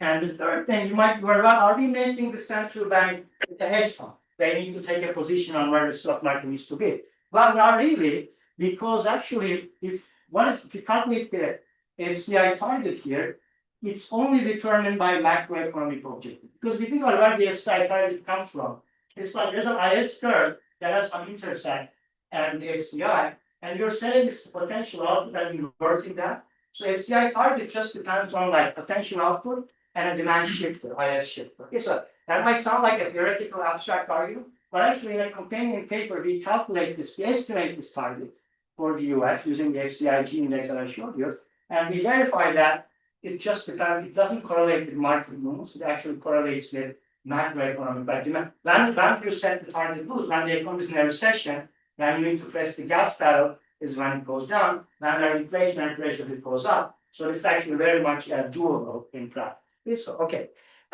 So how does this change here? What happens? Well, now the policy rate looks like this in equilibrium. So you do respond to noise, but because now HCI becomes an explicit target, you respond to noise a bit more aggressively than before by design, because I made that a target, right? But you also respond to fundamental movements in exchange rate and the stock market. If there's like a truly fundamental thing, like economy becomes more productive, stocks now need to go up. In the short run, you push back against that a little bit because you're committed, you promise like a more stable FCI, right? So, and that's distortionary clearly. But why are you doing this? By doing these things, you are actually keeping FCI stable. By making the FCI target, you make it more stable. In fact, you make each component of FCI more stable, right? So, and the Fed more aggressively pushes against noise, and when the Fed pushes against fundamentals, volatility goes down considerably, right? So, yes. I'm just thinking about in practice, how the heck do I know what a fundamental? Well, you don't need to, right? Because here, that's the thing. It's like it just depends on macro, and you're just following this rule. Okay. I'm just telling you in the background, if you inspect that in the background, what's happening, implicitly you end up responding. But it's just responding to this composite variable in the background, you implicitly end up pushing back against a mix of fundamentals. That's precisely, you don't know why. If you knew what fundamental is, you would sort of try to target more specific to noise. But because you don't know, you're doing something cruder here. That's why you create this distortionary thing as well. But either way, you're stabilizing, you achieve your narrow objective of keeping financial conditions stable, right? So that might, I haven't said anything about whether that's good or not. I'm just saying a more simple statement here. If central bank were to target FCI, well, FCI would be more stable and its components would be more stable. That sounds like intuitive. Now, whether it's a good thing or not, this figure, this slide answers that question. There's actually a trade-off because on the one hand, you're creating this fundamental shock which you shouldn't be responding. So you're creating some additional excess gaps because of that. And you're actually responding to interest rate more than what would be optimal according to your short-term trade-off, right? Kappa is bigger than theta. That's also by itself bad. But where is the benefit? The benefit is that sigma square goes down. And because that sigma square goes down, noise now has a much smaller impact. And what's going on in the background, because you shrunk this sigma square, you basically told the arbitrators, I'm going to keep the FCI stable, and they're going to trade against noise much more aggressively. So noise ends up affecting conditions and output much more slow, right? So that's like the main benefit. And it turns out you have a proposition that says that if you start with no targeting, introducing some targeting is always helpful. Because when you're already optimizing this objective, distorting a little bit, the second order losses, but there's going to be a first order gain from arbitrage, bringing arbitrageurs on board and reducing volatility.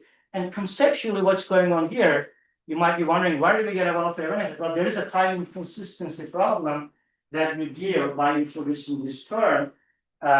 What is the time consistency? Arbitrators care about future volatility, but when central bank optimizes things today, it sort of the future, it doesn't think about future volatility.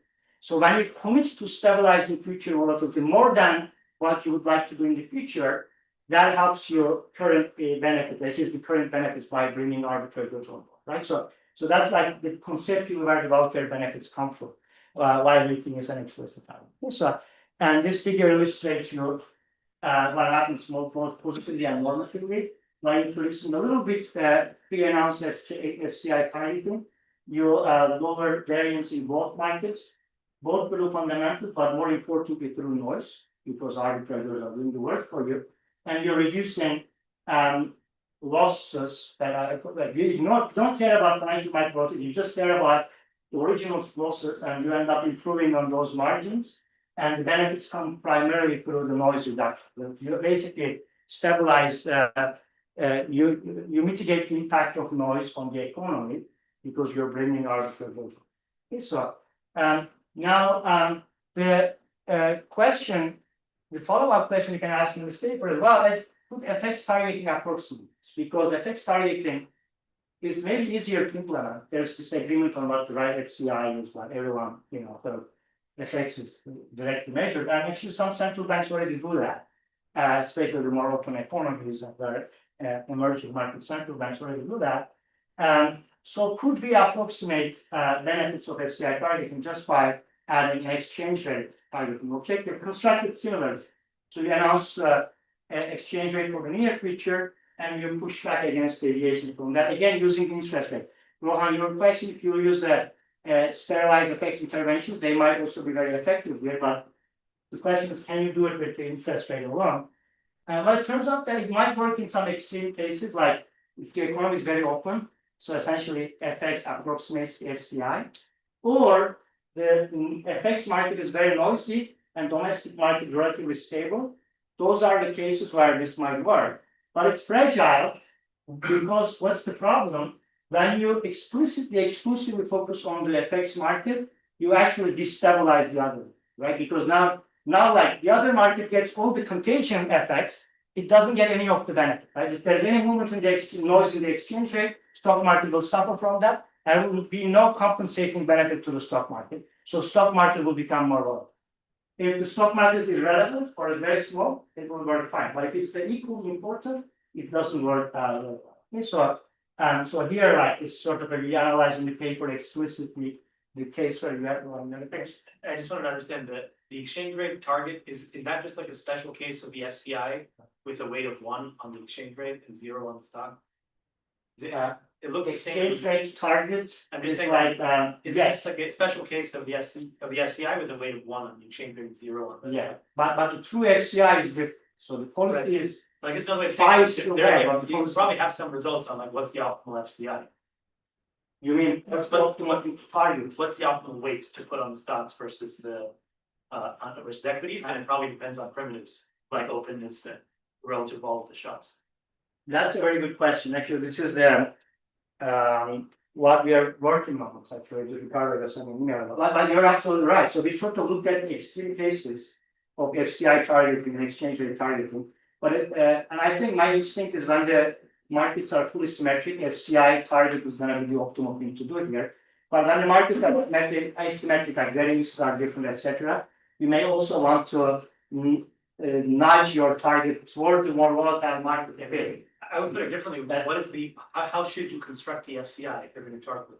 No, I think FCI is what it is, but what is the optimal weight in the policy framework? Yeah, that's what they're saying. What do you mean the FCI is what it is? I thought it's like some weighted average of 2. Yeah, it's a weighted average. How do you choose those weights?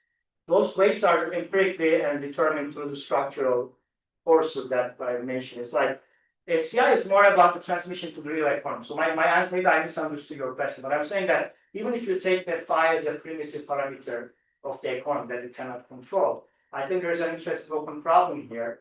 What is the right weighted average for the policy? That's what I meant. Yeah. That's but yeah, what's the policy relevant FCI? Not the it's still the FCI is the weighted average of the transmission to the economy, but you may want to overweight here the more volatile. So we haven't done that analysis. That gets to the first discussion with Marty about NPCs versus vol versus.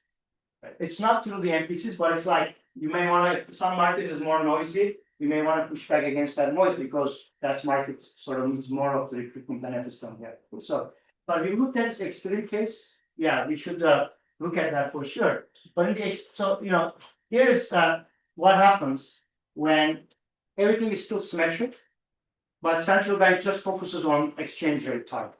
Okay, so it doesn't work very well.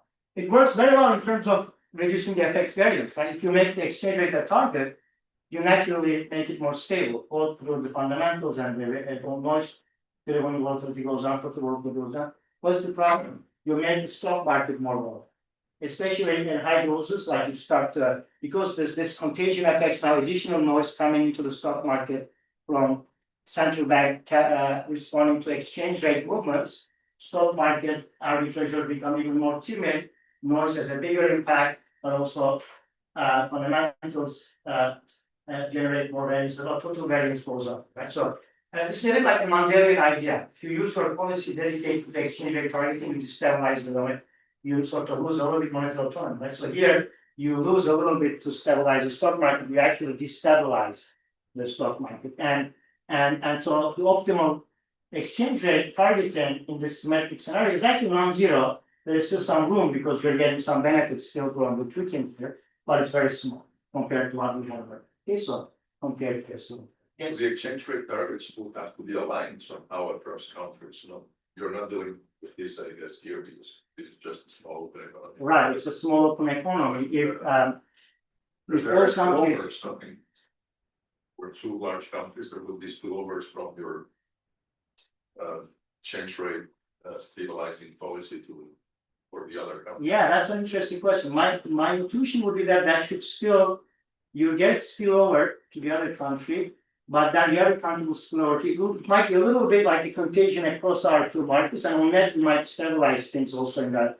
I need to think about it, but similar idea of diversification. The target should be aligned, otherwise you will be fighting against the other.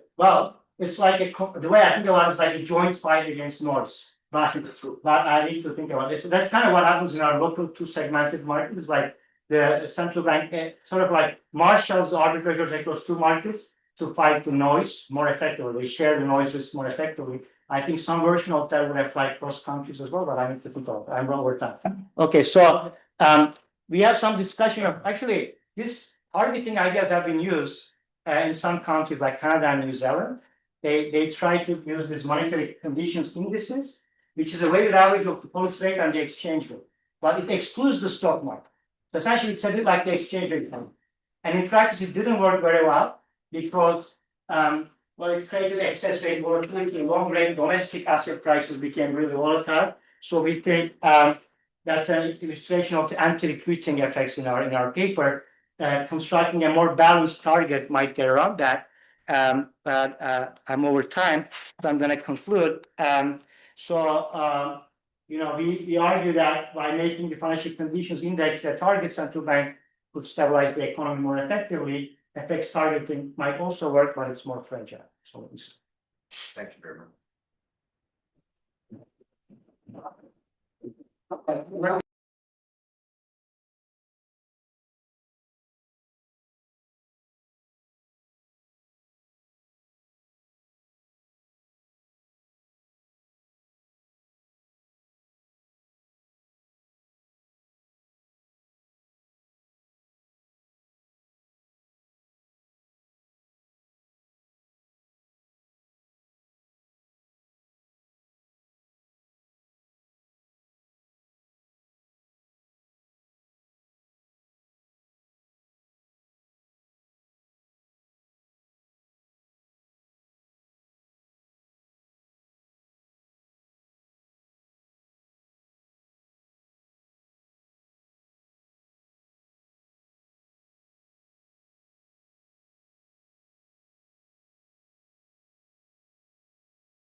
Okay.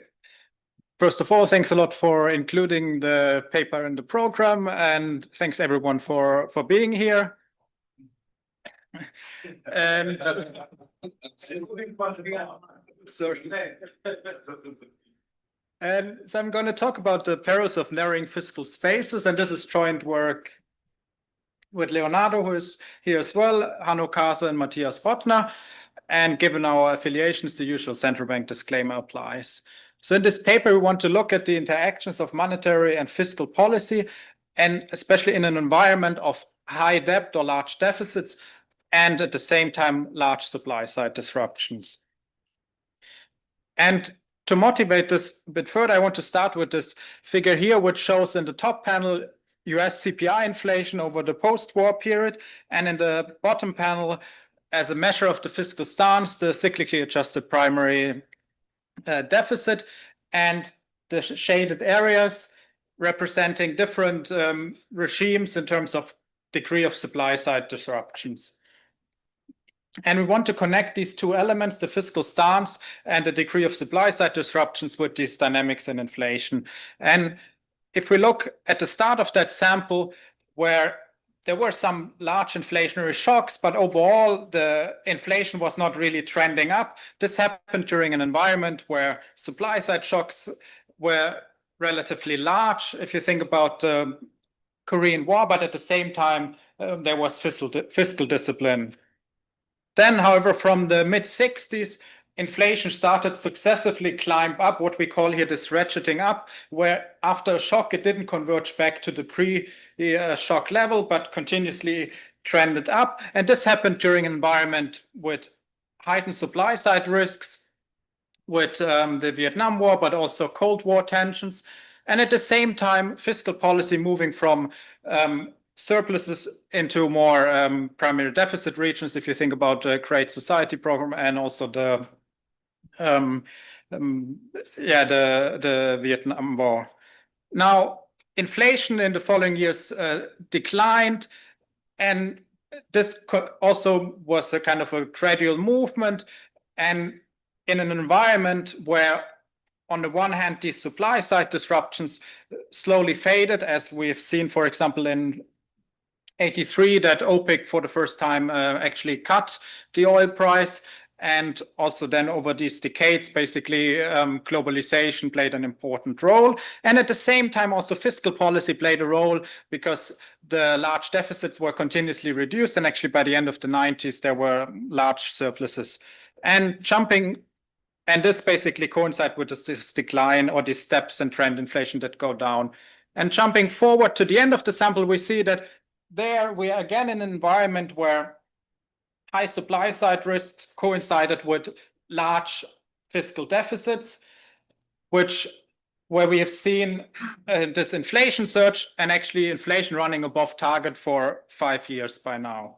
And so the key takeaway here is that we seem to see that in these episodes where we have both high fiscal deficits and high supply side risks, trend inflation seems to move up. And the question for our paper is why basically these two elements, the fiscal stance and the supply side risks, seem to matter for trend inflation.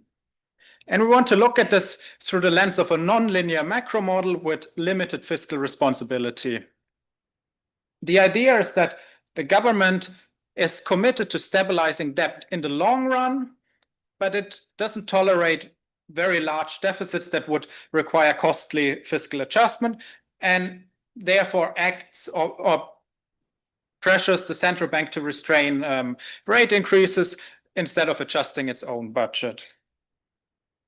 And the way we formalize this in the model is that we introduce a fiscal limit on the total deficit the government is willing to accept, and the distance to that limit, so the fiscal space, is endogenous, depending on macroeconomic conditions, the fiscal stance, but in particular also on monetary policy. So monetary tightening consumes fiscal space because it weakens economic activity and also increases debt servicing costs.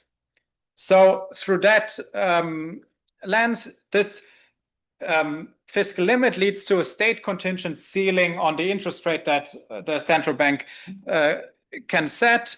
And especially if fiscal space is very narrow, this can constrain the tightening.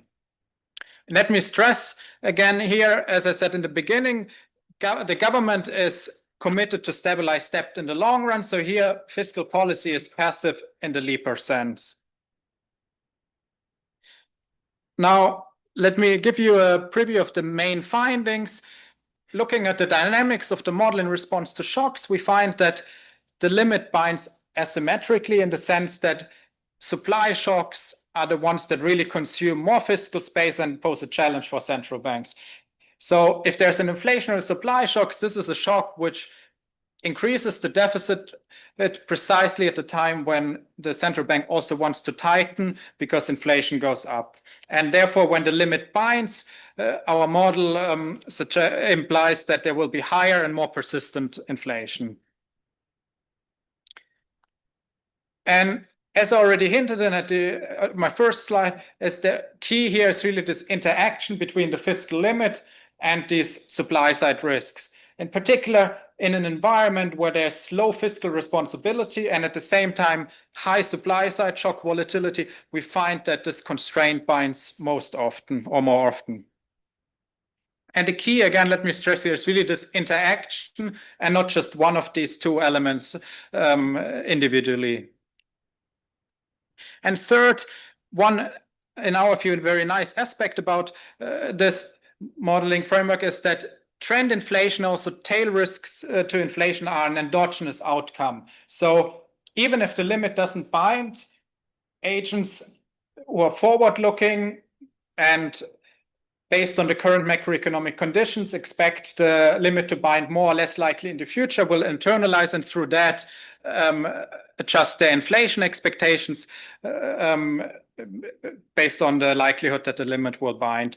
And this means that trend inflation and the risks to inflation outcomes vary both with how tight this fiscal limit is and the supply side risks. And we think this is actually a very nice feature because if you think about conventional macro models, neither macroeconomic risks nor, let's say, the fiscal stance really affect trend inflation.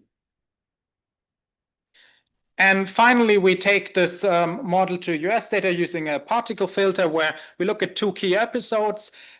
One from 1965 until 1990, where we see that through the lens of the model, this trend inflation ratchets up because fiscal space narrows, and at the same time, we have this rising supply side risks. And then in the following years, slowly converges back as we see both of these factors reversing. And we do a counterfactual analysis to understand basically how much our model mechanism can explain of these dynamics in inflation and trend inflation. And we show that if we basically put the shocks that we filter out of that exercise into a model which doesn't have this fiscal limit and supply side risks, we don't observe this ratcheting up in inflation. And also peak inflation is around 4 percentage points lower relative to our baseline.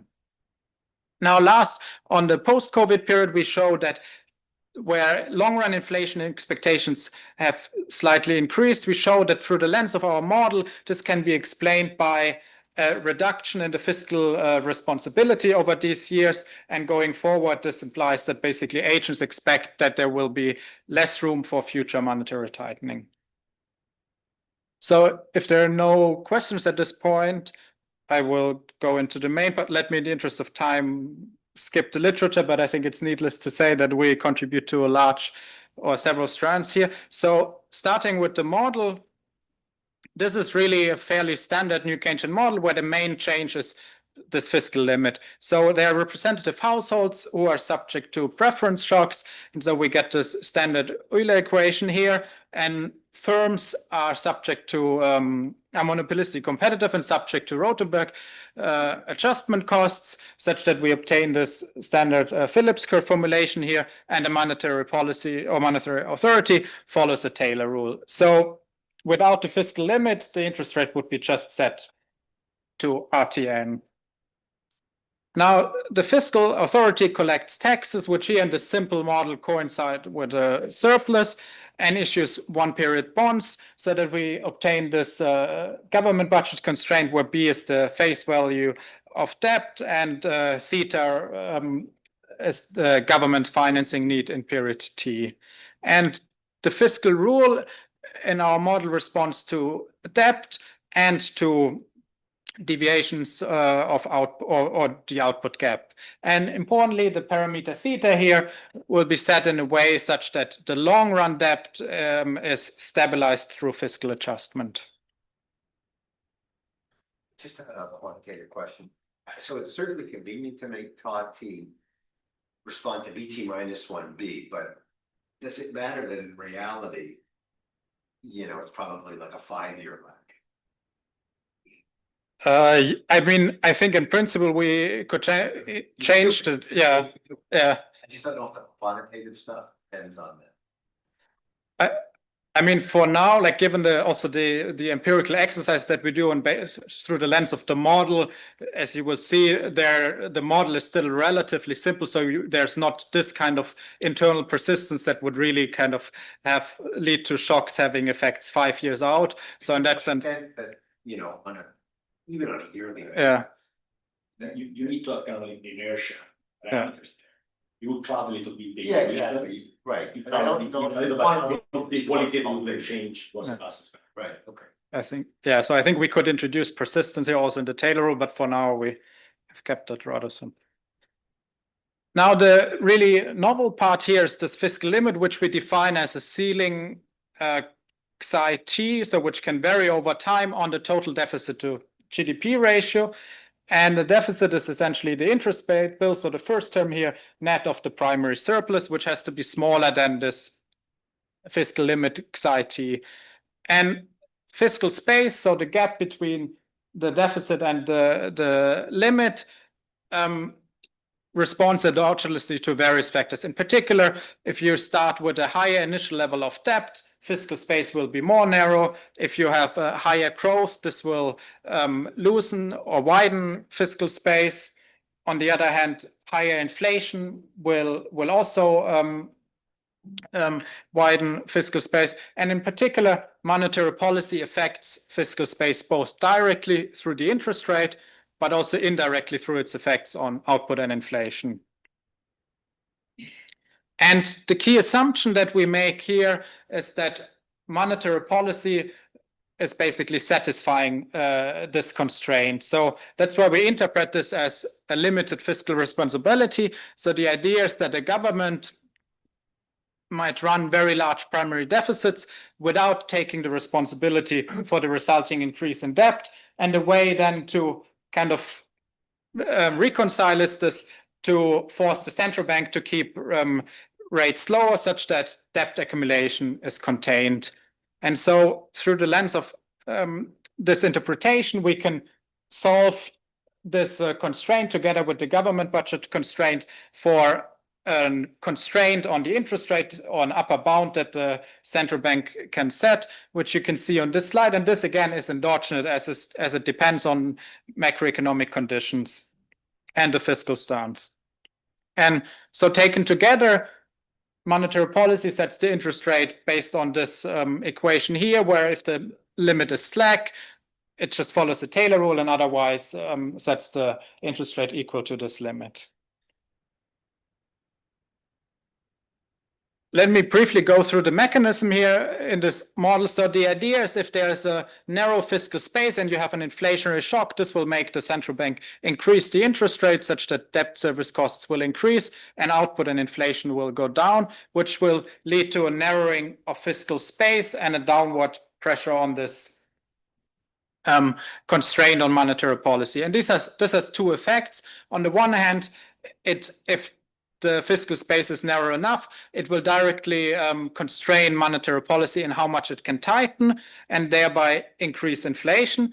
On the other hand, also through anticipation and expectation effects, it can lead agents to expect that when there's a future shock, that the central bank will be constrained in that case, and thereby agents increase their inflation expectations, which again can lead to inflation. So essentially in this modeling framework, fiscal inflation and trend inflation, also risks to inflation, come about due to this upper bound on the interest rates, which is endogenous. And importantly, again, even before the constraint actually binds, just the risk that it might bind in the future can have an effect on inflation. And these two aspects, the fiscal limit, which determines how much fiscal space there is, and the supply side risks, which determines how large the shocks are that can hit the economy, vary over time and determine how much trend inflation moves through the lens of the model. And briefly on the model solution and calibration. So we solved the model fully nonlinear using the time iteration approach by Richter and co-authors. But in future model versions, we also plan to use the neural network approach by my co-authors. The calibration is fairly standard, focusing on the US post-war sample, where the idea is to broadly match the shock volatilities based on how volatile output, inflation, and their correlation has been. I would say the policy rule parameters are relatively standard. Importantly, again, the fiscal rule parameter delta we set such that debt is stabilized in the long run, and delta y reflects the role of automatic stabilizers. Yes.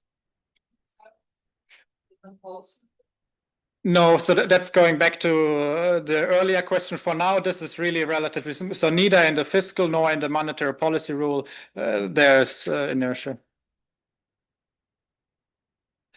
And the fiscal limit, so this xi-t, we centered around 6.1%, which corresponds to the 90th percentile of the total deficit to GDP ratio over this sample.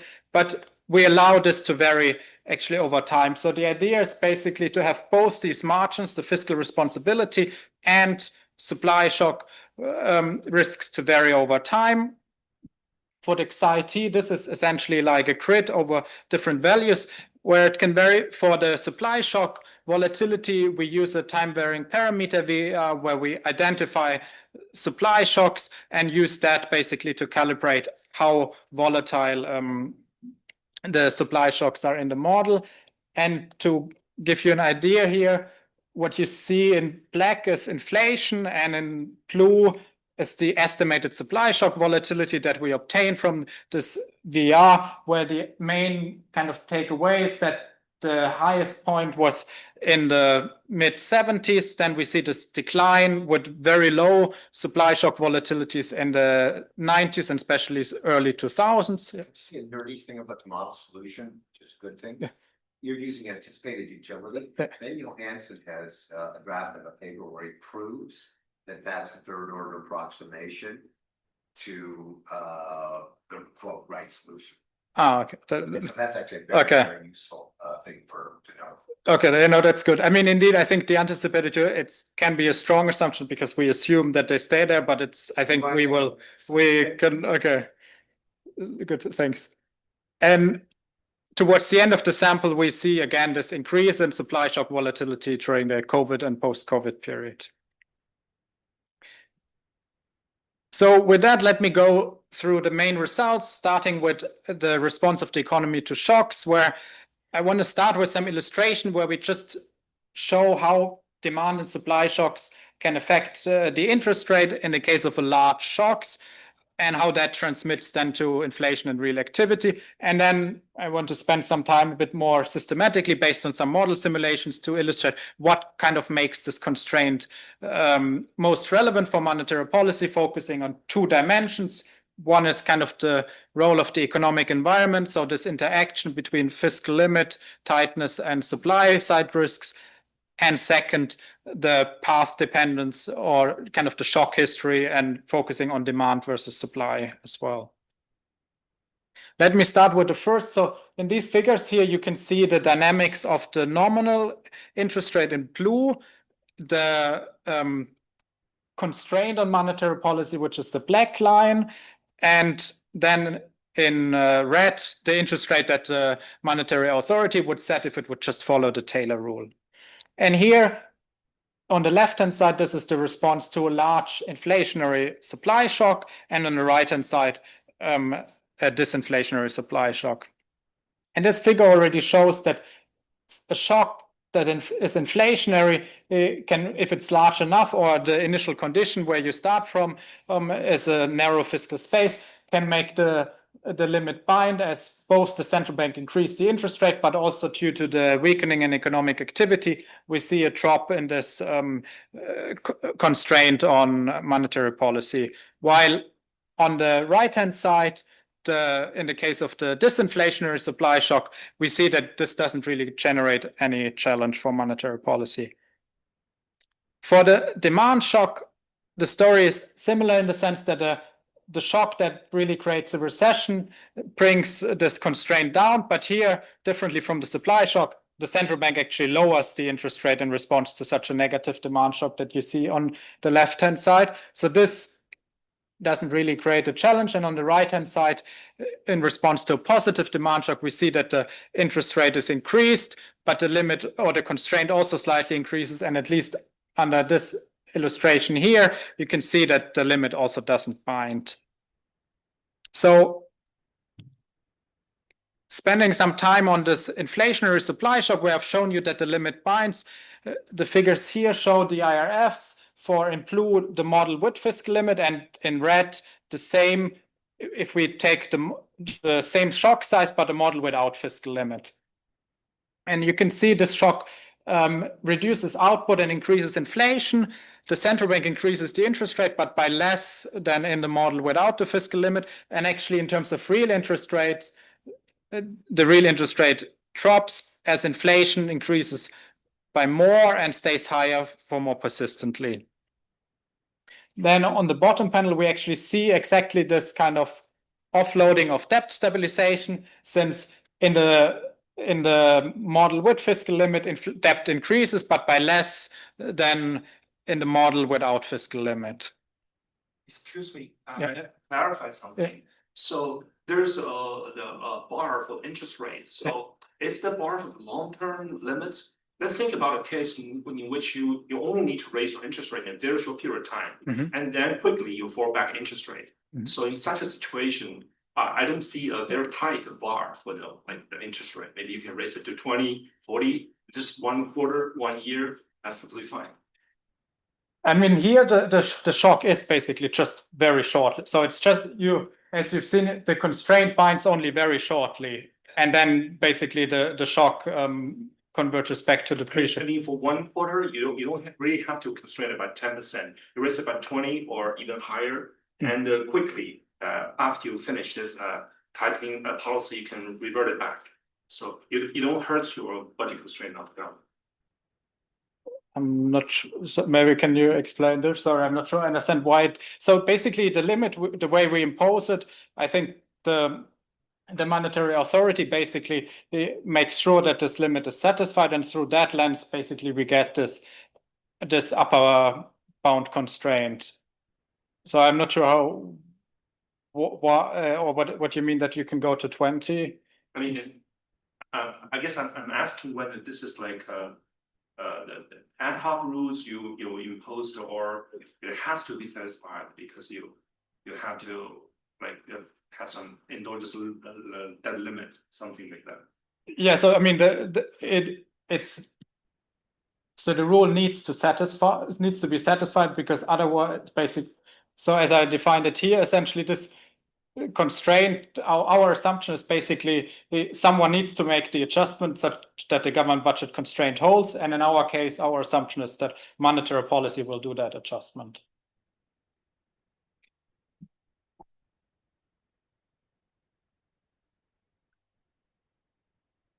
It's an interesting question. Go back to your rule. There's a business cycle component to it, and then there's just like in the US. The primary surplus is big, and it's almost impossible to fix. The primary deficit, I should say.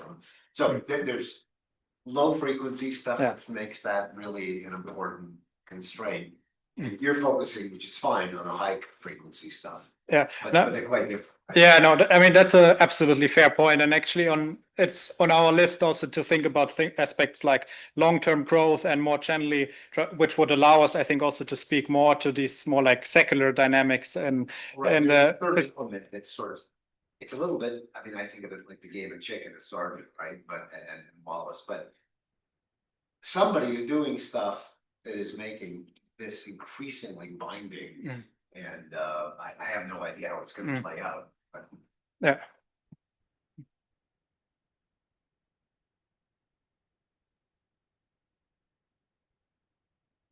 So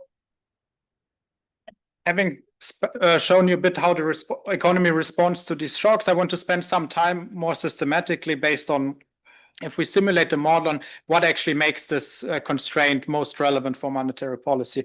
And what you see here in this figure is if we simulate the model for different values of the fiscal limit and relative supply side shocks, so where one corresponds to the average supply side supply shock volatility and above one is higher than average, you can see the probability that the limit binds under these different configurations. And what we find is that it's really this interaction between the tightness of the fiscal limit and supply side risks that are key for making this constraint for monetary policy. So if we start from this point in the middle, which is kind of average supply shock volatility and where we center the fiscal limit parameter and we move to the northwestern corner, the probability that the limit binds increases by around 10 percentage point if you move really towards the top corner here. So this really illustrates that the interaction is key. Also, if you would just move along one margin, the effects are much smaller. And the second aspect I want to focus on is a bit this path dependence. So what I've shown you so far is that kind of the environment is key for whether the limit can bind. Now here, what are the kind of shocks or shock configurations that make the limit bind? And you can see here in these 4 different panels, 4 different configurations on how tight the fiscal limit is and how high supply shock volatility is. And for each of them, on the y-axis, you can see the supply state, which basically reflects either a sequence or one large supply shock, for example, might bring you to 3, while on the y-axis, the same for the demand state. And what we can see in this figure here is that essentially the probability that the limit is binding is highest when you either have one very large supply shock or a sequence of supply shocks in the same direction that bring you in that region. And given kind of the supply state, the limit is likely to bind a bit more often if it coincides actually also with a state of more expansionary demand, as you can see here that this is, let's say, higher probability also in the northeastern corner. And this is basically all based on simulating the model and then seeing how often the limit binds depending on the shock configurations. Going back a little bit what Martin said. So if you run persistent, that's not exactly right because we move the psi every bar, but you go to the southeast corner, but you persistently have less fiscal space. So it's more likely that you're going to see monetary policy constraint. Exactly. That's it. And by the way, I'm not sure what sidebar, I have no idea what it is for the United States. That's a good question. For now, we see in the part of the analysis, we're going to keep it fixed. Say, we don't want to give the degree of freedom to the model. In the second part of the analysis, we use it to match the increase in long-run inflation expectation in the US in the post-pandemic. But yeah, it's like, it's a free plan. And then we need maybe narrative can help us to bring down. Right, because they're behaving as if it's infinite. No, I'm serious. If you look at CBO, then that's the way it looks. But yeah. Okay, so far I've basically focused on how the economy responds to shocks or to what makes the limit bind. In the next step, I want to look at the implications of this interaction between the fiscal limit and supply side risks for trend inflation and inflation risks. And to do so, we can simulate the model under different configurations and then look at the distribution of inflation outcomes. So here I've plotted this distribution for with the yellow line, that's the model without fiscal limit, and in blue, the model with fiscal limit. And the figure illustrates that in the model with fiscal limit, average inflation deviates upward from the inflation target. So this positive trend inflation, and you get on top of that also this tail or tail risk for inflation. Now, if you on top of that add this high supply shock volatility, which is the red curve here, this trend inflation shifts further to the right, and you get more of this tail risk for inflation. Now, in this figure here, this is kind of the unconditional distribution. Exactly, expectations. Yes. So that's never in danger. I mean, the target is always assumed to be at 2%. Now and people believe that's there's no. That's the double interaction, right? I mean, basically in our setting here, I would say trend inflation and long run inflation expectations kind of are the same. We don't make a distinction. So in that sense, trend inflation reflects what people believe where inflation will settle in the long run. So you get the anchoring endogenous. So people think the central bank is target by star, but they may not believe the central bank because things, if the increasing risk is permanent, they think your inflation will never converge to 3%. So that's really crucial. That's very nice and important. Yeah, that's really crucial. Now, this is essentially the unconditional distribution. What we can also do is look a bit kind of conditional on the fiscal space. How do inflation outcomes and inflation risks look like? And this is what I'm plotting here. Sorry, the ranges are not very visible, but the idea is essentially that the line reflects the difference in inflation outcomes from in the model with fiscal limit to the model without fiscal limit. And on the y-axis, we vary the fiscal space in interest rate units. So if we're here at 0, this would be when the limit binds just exactly. On the further you go to the left, the more binding the constraint is. And if we go to the right, there's a lot of fiscal space. And this figure here shows that inflation is even above target in an environment where fiscal space is very ample, as you see here on the right, because people expect that the limit might bind in the future and internalize that. And then we have this very strong nonlinearity as you go more into the region where fiscal space is limited. And towards the very right, where we are in an environment where fiscal space is very narrow, the average inflation is around 3 percentage points higher relative to the model without trend inflation. And there's substantial dispersion around it. So it's not only the level that is really higher, but you also get more, let's say, tail risk outcomes. And now in the last few minutes, I want to spend some time on bringing that model to the data, but let me also stress that this part is really relatively preliminary, so any thoughts and feedback are welcome. So we use a particle filter, and the idea is essentially that we take as observables here inflation, output gap, and debt growth to filter out the shocks that drive the economy based on the model that I've shown you before and that we've solved. And we calibrate the supply shock volatility based on the time varying parameter VER.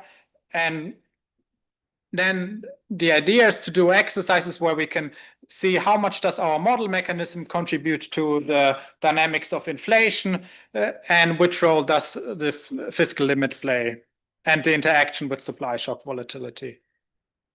And we focus on 2 episodes. The first one is this earlier 1965 or 1970, 1980s, where we've seen the successive increase in inflation. And in this environment, or in this exercise, we assume that the fiscal limit for now is time invariant and centered at our baseline value. And we ask how much of the inflation does our model, where we have this interaction between the fiscal limit and supply side risks, explain. And so these are the filtered paths of the observables. And I mean, basically, I would say we're doing relatively well relative to the data. And what you can see here is now the model path for inflation from our full model in blue, and in red, the counterfactual path if we shut down the fiscal limit, but also this variation in supply side risks. And Just understand the estimate. So sidebar is unobservable that you're backing up to. that will be the second exercise for now. In this exercise, for simplicity, just to isolate a bit, we fix it here. But actually, the value that we calibrated to in this episode, it's never violated by the data that we observe. What is it? It's like 6.1%, at least over this environment. And it's, yeah, in the 70s and 80s, it's basically the Debt to GDP. deficit to GDP. Debt. Yes. But is that the right, so should we think about the debt or the deficit? As a practical matter? In terms of limit, or I mean, okay, we had very lengthy discussions about, but essentially, I think the way we write the limit, you can translate that in a limit on debt accumulation. So what is that? I'm just trying to calculate. If you did that, what would that be? Actually, we never, yeah, that's a good, we should check that, how much, what the exact number would be in terms of debt growth. Yeah, we can just, yeah. I mean, I think we can also back out kind of through the long run debt stabilization, what would be the level that it would converge to based on our, or maximum we can converge to, but we haven't done that, but it's a very good point.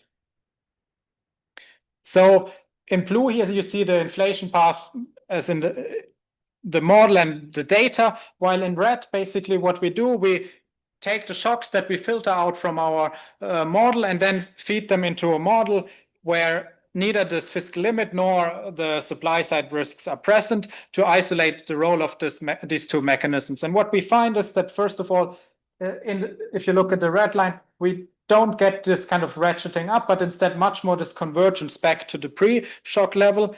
And even from the, let's say, later part of the sample, when like the mid-80s, when inflation trends down, actually, we get a stronger reversal by taking into account that this is an episode where actually supply side risks have been fading, and in our estimated time varying parameter, via supply shock volatility was actually below the sample average in the late 80s and then early 90s.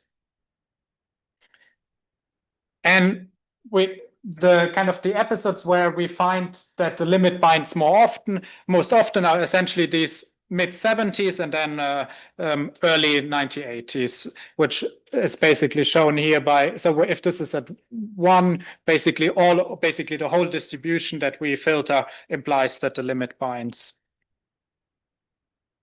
Now, the second episode are the post-COVID inflation dynamics, and here we do exactly what you are saying. We try to get an idea how much does this limit actually vary, and we do that by taking into account one additional observable, which are PCE long-run inflation expectations from the survey of professional forecasters, and we try to match that through the lens of the model, and then back out what is the implied fiscal limit parameter. And this gives us an idea basically about how much variation in fiscal responsibility do we need to match that path in long-run inflation expectations that we've seen in the data. And at the top, you see, in this figure here, you see first that in gray dashed the path for long-run inflation expectations. This is PCE. That we take from the SPF, and then the path that our filter fits with the fiscal limit and the supply shock volatility. While if in a model where we wouldn't have neither of them, this would be basically very close or at 2, the counterfactual.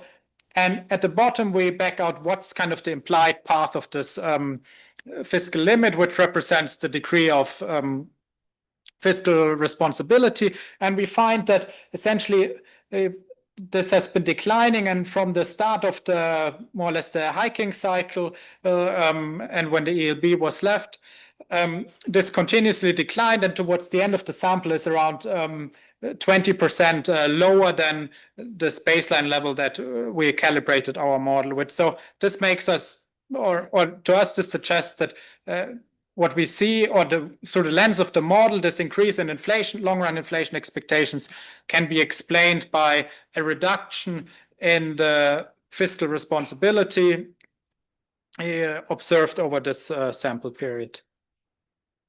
And with that, let me conclude. So in this paper, we present a nonlinear macro model where we have a limited fiscal responsibility that occasionally constrains monetary policy in setting the interest rate.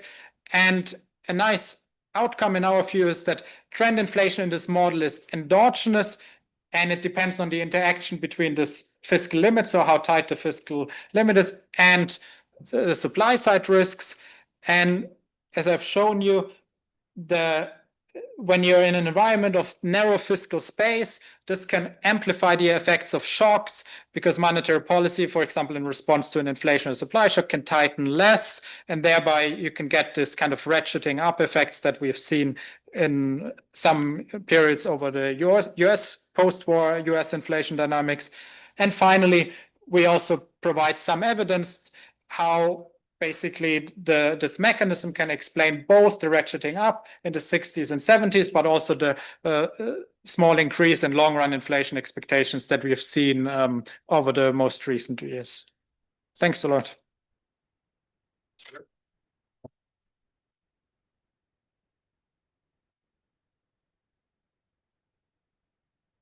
Last but not least.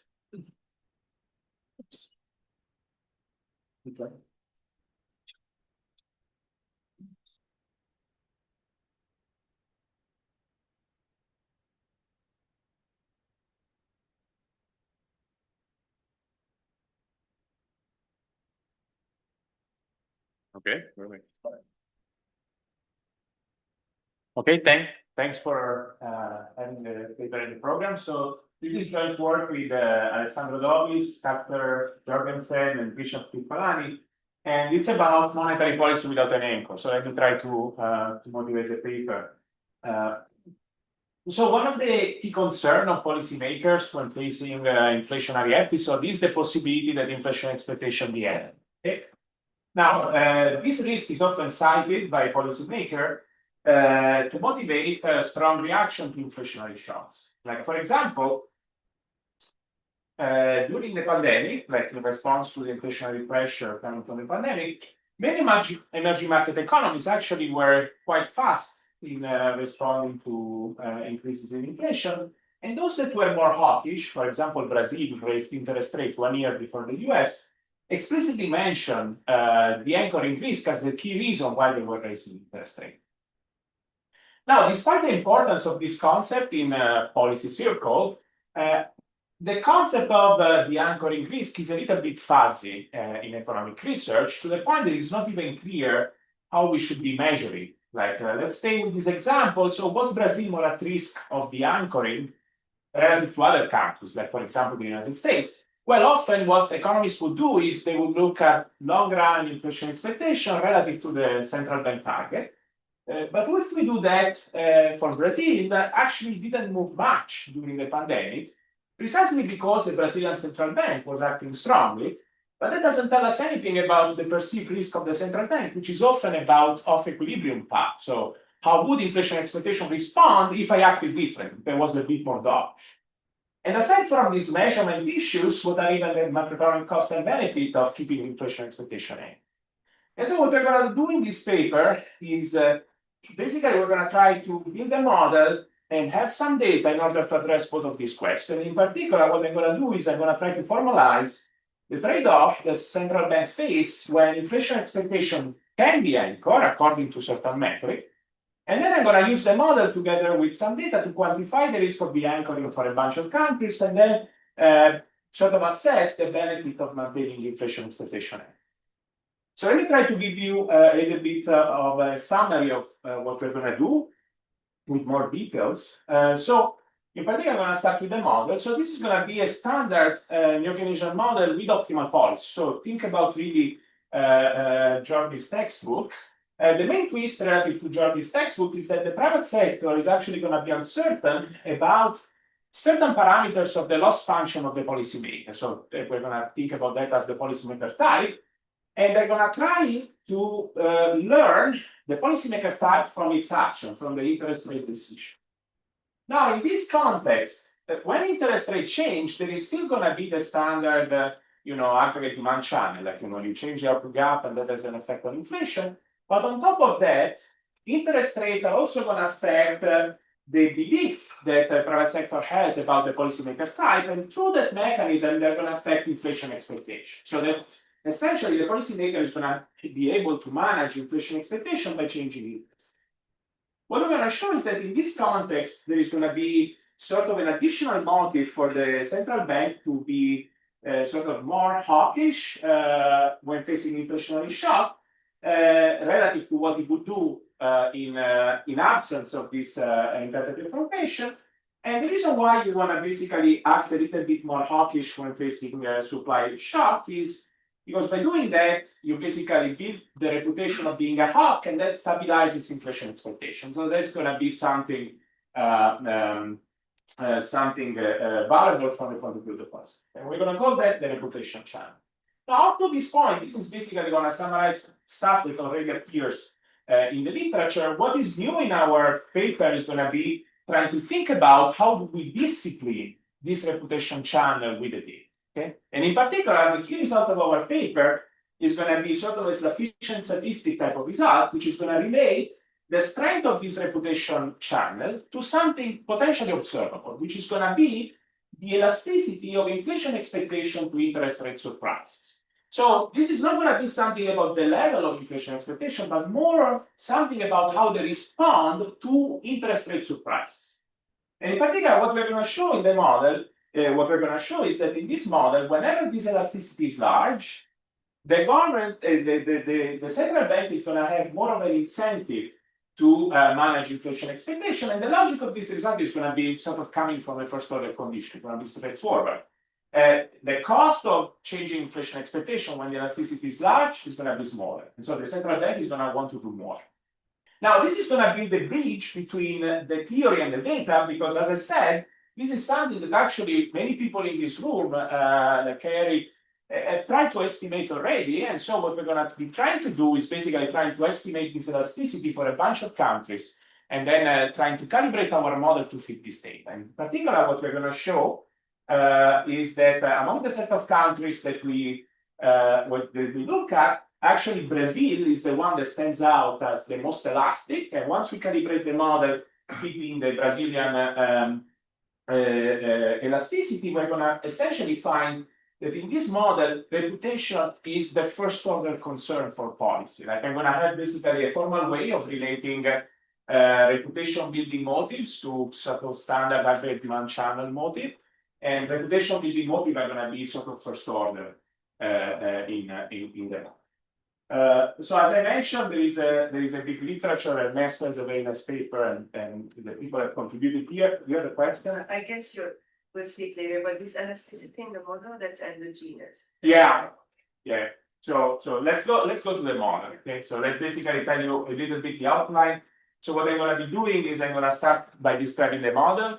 I'm going to try to illustrate this reputation mechanism and this sufficient statistic result using a simplified version of the model, and then I'm going to go to measuring it in the data, and then kind of calibrate the model around.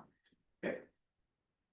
So the model is going to be very simple at some level. So this is going to be a baseline location model. The private sector behavior is going to be summarized by a set of equations. Like this is the Phillips curve in a nonlinear form, like similar to what was presented before under Rottenberg adjustment cost. This is the other equation of nominal bonds. This is the resource constraint. Let me just point out that we're going to have a supply shock in the model, like a shock to the markup, mu t. And that is basically summarizing what the private sector is doing in this economy. How is the nominal interest rate chosen? is basically gonna be chosen by a central bank without commitment. Okay, so the central bank is gonna choose the nominal interest rate every period. What is the objective function of the central bank? We are gonna use a quadratic loss function in inflation and some deviation of output from some target to a star. What are these weights here? These essentially are gonna be the preferences of the relative preference between inflation and the deviation of output from the target, and they're gonna be stochastic. So let me point out that there are two parameters here that governs time variation in these weights, theta and epsilon. Theta is going to be a Markov process, so theta is gonna be persistent. So think about theta as the central bank per time. Like there's gonna be central banks that really dislike inflation or deviation of inflation from the target. Those are going to be central banks that have a high theta. Okay. Epsilon is going to be an IID shock that moves the weight away from theta. Okay. And you can think about epsilon in the jargon of monetary economics as a monetary shock, like something that kind of deviates from the systematic policy that you typically do. So that's this, and theta is going to take two types. So for simplicity, we're going to have sort of the hawk, if you want, which is the central bank that has more weight on inflation, or the dove, where theta d is going to be low. So just here, the long run inflation expectations will always be high. So both types. It depends on what my star is. Because if you are at the flexible price level, then the two types are going to agree on the long run inflation expectation. But if instead Y star is different from there, then what's going to happen is that the dove actually is going to have a higher inflation underlying steady state inflation. And actually, that's what we want to. I mean, I'm going to go to the data. That's what the model wants to feed the data. Yeah. Luigi, just if you work with a non-linear model, why do you have a loss function? Why not work with utility directly with the distortion? So that's more. I have two reasons. So the first one is like I kind of like this model a lot for the positive point of view. From the welfare implication, particularly why is inflation costly? I'm not really gonna put all my money on that. And so basically I'm gonna say, well, I don't really want to have the central bank really trying to maximize welfare. I'm gonna say, well, in practice, what central bank do is they try to manage the trade-off between output and inflation. And that's basically gonna be the way that we do. I'm not gonna go with the second reason because it's a bit longer, but okay, so that's basically the environment. Now, I haven't told you anything about what people observe. Okay, so here is where the interesting thing is going to happen. Okay, so the private sector is not going to observe theta and epsilon. So they're going to observe what the central bank chooses, but they don't know the underlying preferences. Okay. And they're going to learn the central banker type from the action. So the private sector prior about the central bank being a hawk is going to be denoted by rho, and they're going to be calling rho the reputation of the central bank. And at the beginning of each period, the shocks are realized. So these are going to be sort of shocks that are observed by everyone, like the markup shock, and there is also an underlying TFT shock that I haven't mentioned. It's not really going to be that important. But also the shock regarding the central banker weight, the monetary authority is going to choose the level of the nominal interest rate, I bar, and then the private sector is going to update the prior using Bayes rule. So this is basically the formula for Bayes rule. This is how the reputation evolved next period. Essentially, what is the private sector doing in their mind? Well, they are going to observe a specific interest rate set by the monetary authority. And then they're going to say, well, is it that more likely under the hawk or the dove policymaker? And these are how they update their prime. Okay, so we're going to focus on the Markov perfect equilibrium. There is going to be some public state, which is basically rho. And like the reputation is going to be a state, and the realization of the shock, and then the central bank state is going to include also theta and epsilon. And at the end of the day, we can characterize the equilibrium outcome by looking at the solution of the central bank problem. Okay, so the central bank basically is going to choose nominal interest rate, is going to induce a specific allocation of the economy. This is the primal problem of the central bank. So basically, the central bank is going to minimize the loss function, taking as given what? Well, taking as given the Phillips curve. So that's a constraint in the central bank problem. The resource constraint and the law of motion for reputation of the prevalence set. Okay. And now, what is going to be the key difference relative to the same problem that Jarvis analyzed in his textbook? Well, in the standard model, and I'm gonna go there now. In the standard model, the central bank takes the expectation as given in this context because there is discretion. So the expectation experience are going to be taken by sort of what the central bank does in the future, and that's all. So when you choose policy, you're just going to think about the static trade-off between output and inflation. In this model, instead, the central bank basically is going to affect its own reputation with its action today, but it's going to have an effect on inflation expectation that changes the trade-off. Okay, so I already sort of gave a bit of an idea of where we're going. So what I'm going to do now is I'm going to try to strip down a little bit the model so that we can actually study this specific trade-off in a very simple way. And then I'm going to go at this sufficient statistic result that I mentioned at the beginning. Okay, so what is going to be the simplified economy? So now I'm actually going to go to the case in which Y star is the flexible price level of output. And so in steady state, the two central banks are having the same underlying steady state level of inflation. Why am I doing this assumption? Well, this assumption basically allows me to non-linearize the Phillips curve around the same steady state. And so now we don't have the ugly nonlinear Phillips curve. We have this standard, the ugly nonlinear Phillips curve. We have this standard log linear Phillips curve where inflation today is a function of the output gap, the expected inflation in the future, and the markup shock. So that's basically going to be the first assumption to simplify the model. The second assumption is basically going to be the following.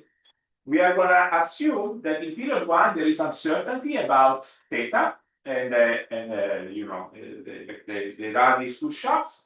But then in period two, the type is revealed. So that basically from period two onward, there is not anymore any learning problem going on. So basically, from period two onward, we can solve the standard model with perfect information. And then we can go with backward induction to period one, which is the period in which there's going to be this additional imperfect information. So let's start with what happens from period two onward. And that's basically the standard textbook analysis. So this is what I was telling you before. So from period two onward, what the central bank does, it's essentially a static problem. You are sort of minimizing the current loss, taking as given the Phillips curve. And in particular, you take as given this inflation expectation. You take first order condition, you arrive to standard optimality condition. So let's go to them. It's very nice economics. So suppose that we are facing a positive supply shock in the model. So mu is positive. If we don't do anything, inflation is going to go up. We don't like that, so what do we do? Well, we're going to try to tank a little bit the economy. And how we manage this trade-off? Well, the marginal cost of tanking the economy, which is basically this object here, is going to be equal to the marginal gain of reducing inflation that is given by this object here. So kappa, since the slope of the Phillips curve, the higher is kappa, the more we want to kind of curb inflation.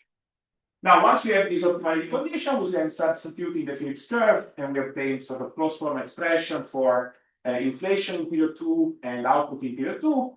And the only thing that I want you to take from this slide here is the following. So, if we are facing an inflationary environment, like if mu is positive, okay, the hawk is going to have lower inflation. Like it's going to have inflation closer to zero.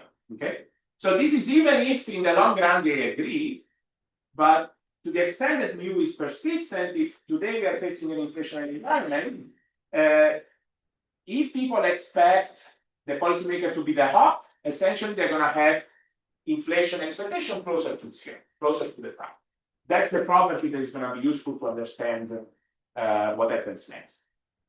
So once we know what inflation in period 2 and output in period 2 are, we can basically go back to what period 1, which is the interesting period in this example. So now what is the decision problem in period 1? It's actually very similar. So in period 1, you're basically still minimizing the loss function today. But now the key difference is that the inflation expectation is not anymore something that you take as given, it's something that responds to your action. Okay, so let's see why. What is inflation expectation in period 2? Like the expected inflation in period 2? Well, basically it's gonna be a convex combination between what is the inflation that the hawk implements in period 2 and what is the expectation, like the expected inflation that the dove implements in period 2, where the weights are given by the posterior on the hawk and the dove. Okay, so this is basically expected inflation in period 2. And now the key thing is that this posterior, like the probability that you're facing the hawk, depends on what you're choosing today. Okay.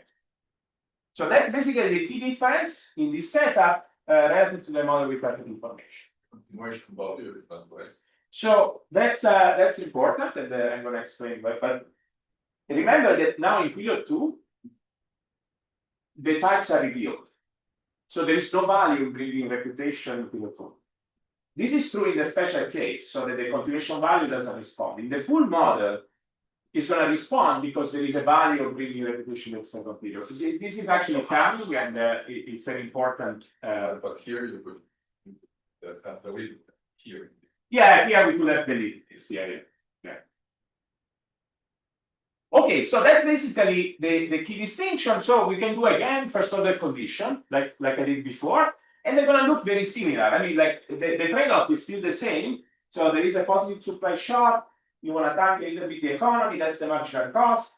You're going to reduce inflation. There is still the kappa times this. Now there is an additional term, which is beta times the response of inflation expectation to your action. Okay. So that's basically the additional piece that comes purely from this kind of imperfect information friction. And so in order to understand how policy is going to behave relative to the standard model, we want to try to characterize this elasticity, this sensitivity of inflation expectation to policy action. So this is what I'm going to do next. So what is this object? Okay. So it's how sensitive is the posterior of the hawk times the difference in inflation expectation between the hawk and the dove. That's basically what this elasticity is. So what we can show is that this elasticity is always non-negative. Okay, so in particular, let's make the following example. Suppose the mu is positive, so we are facing an inflationary episode. Then, suppose I see slightly higher output in the economy. Okay, so suppose that the central bank implements a slightly higher level of output. I'm gonna infer that the central bank cares less about inflation, and so I'm gonna update toward the dove. Okay. So this derivative here is actually negative. How about this piece here? This piece here is also negative because if we are facing an inflationary environment, the dove is gonna implement higher inflation than the hawk. So we have the product of two negative is negative. Now, I actually, sorry, it's positive. Very important. Now, if we flip the sign of mu, we get the same. We still get a positive. Okay, so this elasticity is not negative. That's going to be important to sign what the policymaker wants to do. There is another thing that I want to mention is that this elasticity is actually not a structural parameter. is endogenous and it depends on the states of the economy. In particular, suppose the prior here is a state, okay?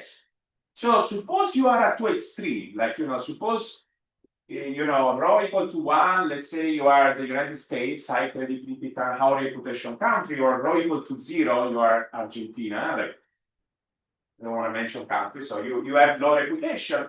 Basically, this elasticity is going to be very small, okay? So the incentive to build reputation are basically small at the extreme, and it's going to be equal to 0 whenever mu is equal to 0. So again, this is why is that the case? Well, basically, if there are no supply shocks, the hawk and the dove are going to behave similarly, and so actions are not going to really reveal information about the two types. So you're not going to learn anything when there are no shocks that drive a wedge between the two types. That's just to mention some properties of this elasticity. So now that we have characterized it, I can actually sort of give one of the results of the paper, which is basically the central bank in this model with inverted information is going to be more hawkish relative to the case in which the type is known. What does it mean to be more hawkish? Well, basically, it's going to implement a lower level of output when you're facing a supply shock relative to the perfect information case. Strictly so if rho is between 0 and 1. Okay? So what is the logic of that? Well, let's go back to this first order condition. It's going to be straightforward. So with perfect information, you're trading off this cost of tanking the economy relative to the benefit. And what is the benefit? The benefit is that if you tank the economy, you reduce inflation by the slope of the Phillips curve. That's what happens with perfect information. With imperfect information, there is an additional benefit because this guy is positive. So it's like as if the Phillips curve becomes steeper from the point of view of the central bank. And so basically, it makes reducing inflation easier, and so you want to do it more. So there's actually a nice parallel with a very nice paper that Ernesto and Peter have presented yesterday in another session in which there's value cost induces nonlinearity in the Phillips curve, and that makes it sort of the central bank to go stronger to strike the iron when it's hot, and here is coming from imperfect information. Okay, so I mentioned, so this is basically the sort of how the model works. It was a simplified example. Jordi caught up already one of the key restrictions of the simplified example, which is basically reputation is not valuable. So let's actually go to the infinite horizon economy and think about what are the incentives. Okay, no, just to clarify, because if the Dervish sort of rank perfectly known, there's no reason to think that there's no pushback. In this version where the types are permanent, if rho is 0, then you can convince them. If you don't have to. yeah. Okay, so now let's go to the infinite horizon economy. So what I'm going to try to do basically is I'm going to try to look at the first order condition of the infinite horizon economy and see how they compare relative to what we've seen before. And I'm going to show you that actually all the insights are going to stay. Okay. So here is the first order condition of the infinite horizon economy. It's a little bit uglier than the one we have seen before, but I'm actually now going to try to simplify it. Okay. So what are these different pieces? This actually is the same piece of the two-period model. So let's look at this piece. Well, basically you change nominal rate, that changes output. There is a marginal cost, like you tank the economy, that is RY of P. What is the benefit? The benefit is that you reduce inflation. By how much you reduce inflation? Kappa plus the sensitivity of expected inflation to. So that's basically what we went through. Just the notation is a little bit uglier. There is an additional piece. Why? Well, because now if I acquire reputation potentially is valuable. So what is the value of reputation? Well, basically, if you are perceived to be the hub, that makes inflation expectation less volatile for the central bank. And that is valuable because whenever supply shock go up, inflation expectation don't move. So reputation has a value in this model. The value is basically gives you stabilization. It allows you to respond better to supply shock. So that's basically the full first order condition of the international economy. So now what I'm going to do is I'm going to try to rearrange this and see whether there is sort of a simple expression to relate this incentive to build the reputation to something observable. Okay. So what I'm going to do first is I'm actually going to bring all. Yes. What this seems very consistent with the observations, I think it was at Jan and NBER. Yeah. Which is the weakest countries. Yeah. To most aggressively first. Yeah. So I'm actually going to have that relation at the, toward the end of the talk. Yeah. So what I'm going to do is I'm going to take that equation. I'm going to bring all the dynamic element to the right hand side. This guy is basically the first order condition in the standard model without imperfect information. So in the standard model, we would set this to 0. Why don't you set this to 0 in this model? Well, because there are these changes in inflation expectation and changes in the value of reputation. Okay. I'm going to actually use the envelope theorem here. And there is a way to relate these changes in the value of reputation, like the value of reputation, to changes in inflation expectation of all future horizons. So now we have basically an expression that relates the wedge relative to the perfect information economy, which is basically something that measures how much you want to build a reputation, like to something potentially observable, because it's basically how sort of is a present discounted value of how inflation expectation respond to sort of changes in interest rate. And these are basically going to summarize the gains from stabilizing inflation. And so here is basically the equation that we're going to use to bring the model to the data, because it relates something potentially unobservable, like this reputation wedge, to something that we potentially observe, that is the sensitivity of inflation expectation to policy change. Okay? So that's basically now bringing sort of the sort of what we're going to be doing now is trying to measure this object here, like the term structure of these changes in inflation expectation. Peter, you had a question? Yeah, so can you have too much reputation in this setup so that some you kind of the people think that you are all more hawkish than you want that to be? So in this version of the model where y star is equal to the taxable price level, the value is increasingly raw, even for the dog. So the value is always increasingly raw, even for the dog. In the full model, I'm not sure. Okay. But we're going to actually find that it's increasingly raw. Yeah. Does it imply that the bank might have an incentive to move the interest rate even in the absence of supply shocks, just to build reputation? Okay, so in this version, no, because in absence of supply shock, the two types are going to basically, you're not going to learn anything. That was one of the properties of this elasticity. But in the model in which the two types disagree on the long run inflation target, then yes. Okay, so let me actually, I have 15 minutes left, so let me actually try to show you some data and then to show you what the model tells you once you feed this data. Okay, so we basically want to know how sensitive are inflation expectation to policy changes. There is an industry of papers trying to, But strictly speaking, it would be how sensitive inflation expectations are to policy changes conditional on a to show. Not really, because this one it's always true. Now in this version of the model, these sensitivities are 0 when the supply shock is 0. So if you measure them, How about exogenous one? What's it? Exogenous monetary policy shock. So obviously are not in the model, but maybe I mean the epsilons. maybe in the data. Yeah.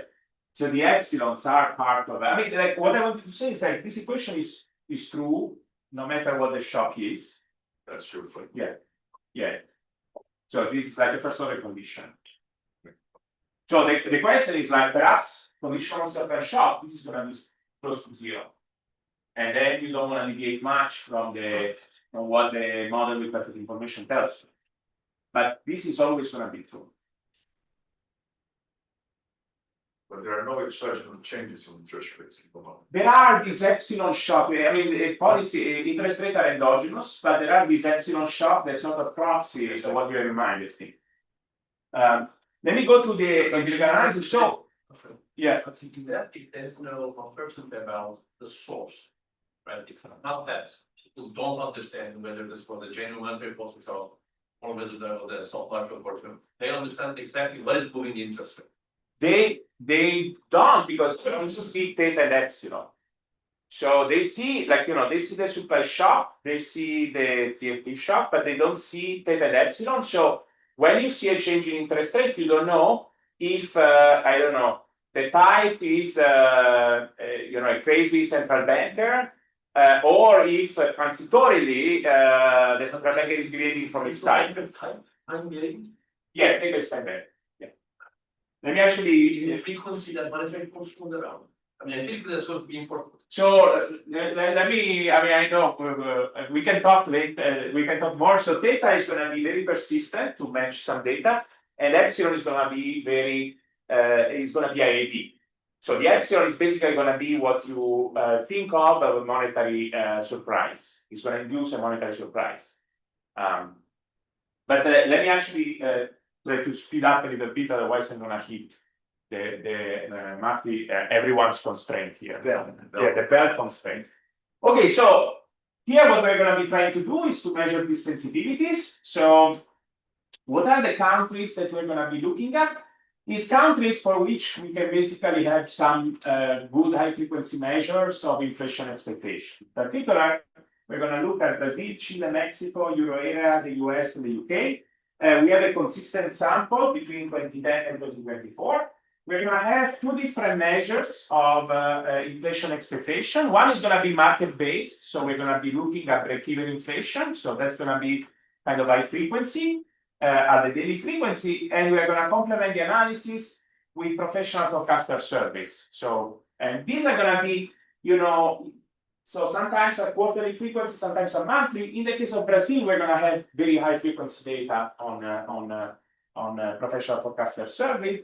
And then, so that's for the left-hand side. And then for the right-hand side, we're going to have monetary policy surprises computed using short-term rates. So let me actually show you a graph. So basically what we can do is like, for break-even inflation, you actually have the entire term structure of this inflation expectation. Like you can use FIPS and nominal bonds to compute expected inflation 1 year from now, 2 years from now, 3 years from now. So I can basically study the sensitivity of kind of break-even inflation at different horizon, two monetary surprises. And I want to contrast two countries right now. I want to contrast Brazil and the US. That's basically what I'm plotting. It's kind of the response of inflation expectation at different horizon to a monetary tightening, to a monetary surprise of 100 basis points. So if you look at Brazil, basically, if you look at the United States, we kind of get this U-shaped sort of relationship where, initially short-run inflation expectation don't respond to a monetary tightening. There is a medium-run effect. So this is actually quite sensitive. So 100 basis point increase in a surprise in interest rate, 20 basis point reduction in inflation expectation, 2 to 5 years ahead. Then we go to the long run, 5 to 10 years ahead is still negative, but there is a lot of noise, so it's not significantly different from zero. That's kind of these impulse response have been sort of estimated by other papers that are consistent with what we find. This is what we find for Brazil. So in Brazil, whenever you have in this specific period, whenever you have a monetary surprise, like the central bank is more hawkish than you thought, you basically have a permanent change in your inflation expectation. Like at all horizon, you basically say there is going to be less inflation. Okay. And this is actually what makes Brazil special. Like relative to the other countries where we have done this equation here, Brazil is the only one in which you actually find something in the variable, or something significantly different from zero in the very long run, in 5 to 10 years ahead. So here is a table where we have all the 6 countries that I mentioned. These are the market-based results, and to emphasize this long-run aspect, I'm focusing on the 5-year ahead given inflation. So essentially, this is the minus 0.5 for Brazil. This is if I use the survey. So if I use the survey, we essentially get a similar result. So in Brazil, long-run inflation expectation with the focus survey are actually quite sensitive to monetary surprises. So let me actually now try to take some of these numbers. Now, of course, the statistic I mentioned is sort of the present fiscal value of these things is an integral. Okay? Let me actually now try to get this number together with the model to sort of talk a little bit about, what's the value of reputation, how much the central bank should act on managing inflation expectation. And what we're going to be doing essentially is we're going to be focusing on Brazil. We're going to calibrate the model of Brazil. Why? Because it's a bit the poster child of this mechanism. It's actually the first country to raise interest rate after the pandemic, with the central bank explicitly citing the risk of the anchoring of inflation expectation. And also our measure sort of aligns with that narrative, because we do find a strong sensitivity of long-run inflation expectation to monetary surprises. What is going to be the calibration strategy that we have? Well, we're going to do the standard thing of, this is a model that has prediction for nominal rates, inflation, and the output gap. And so what we're going to be doing is trying to fit the first and second moment of this distribution. And, we kind of choose parameters in order to fit mean and variance and some correlation of this distribution. On top of that, though, we're basically going to choose the model or the parameters of the loss function in such a way that the model delivers the elasticity that we have seen in the data. Yeah, But you're on the first one. So you're gonna be looking at unconditional moments. So now you have to take a stand on a lot of stuff, yeah, right? As opposed to impulse response function match, it's essentially the red thing. Seems cleaner to me. yeah. So it's like here we're doing a bit of a mix and match. So we basically say, well, we are gonna match. We want the model to sort of get right the unconditional relation between the variables, like we don't want crazy stuff out I'm of just saying that has to depend on the moments that are hitting the economy. on the shocks hitting the economy. Yeah. So we basically have 2 shocks. One is actually we have the markup shock, we have the TFP shock. So one moves inflation output in opposite direction, the other moves them in the same direction. And then we have these policy shocks, the theta and epsilon. Okay. And then That's fine, you're gonna do it. Yeah. But I'm just making the point that you now have to add a lot. That's okay. Yeah. That's always the issue with looking at unconditional. Yeah. Okay. But and so basically, I'm not going to have time to go into the details, but we kind of do quite well in matching both the unconditional moment, which is well known. This model can actually fit the data quite well, but also in matching this elasticity. Now, going back to Jordi's point, so these are long-run elasticity for Brazil that are far from zero. So you really need the 2 types to have different underlying inflation level. Because that's basically what's happening is like you have a monetary surprise and then you change your forecast for the your forecast for inflation 5 years from now.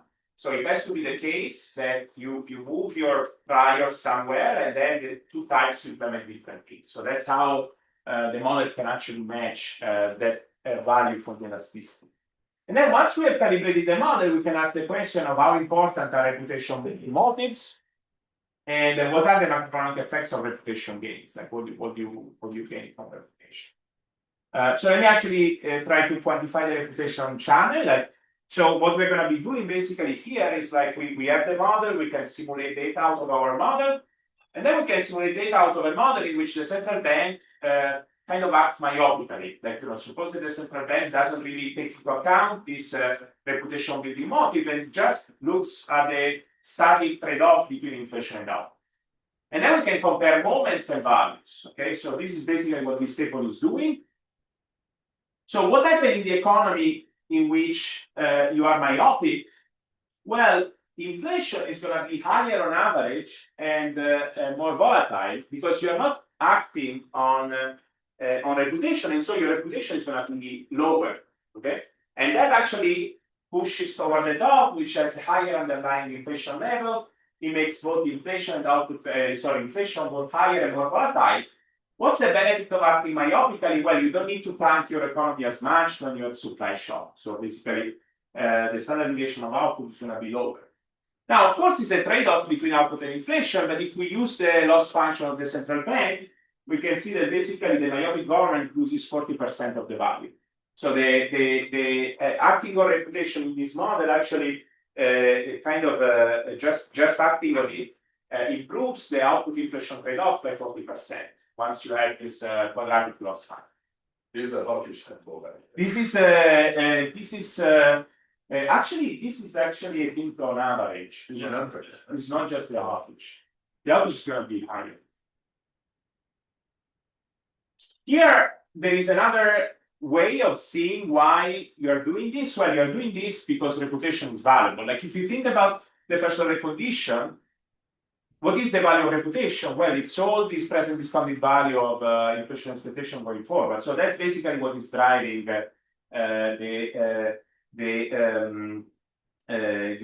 what is driving the reason why you want to build reputation.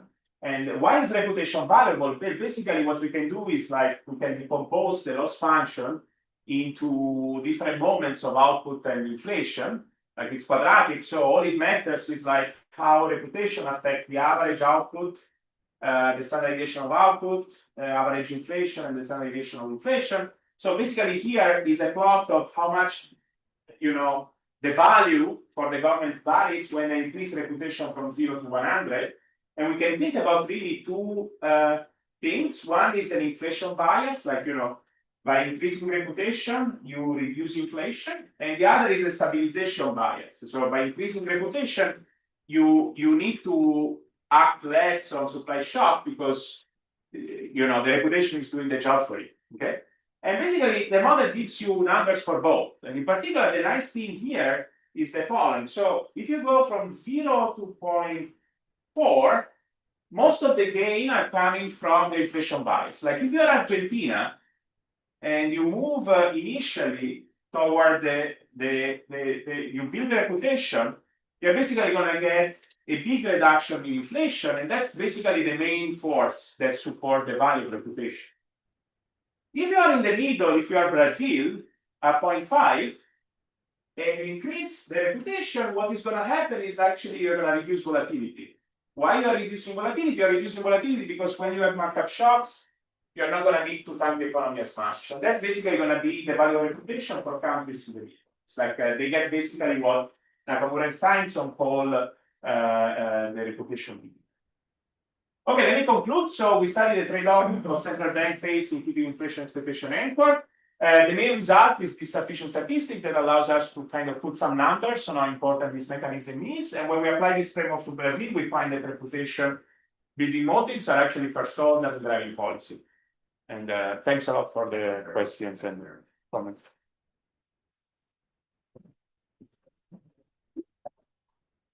And thanks, Marty, for putting up such a great.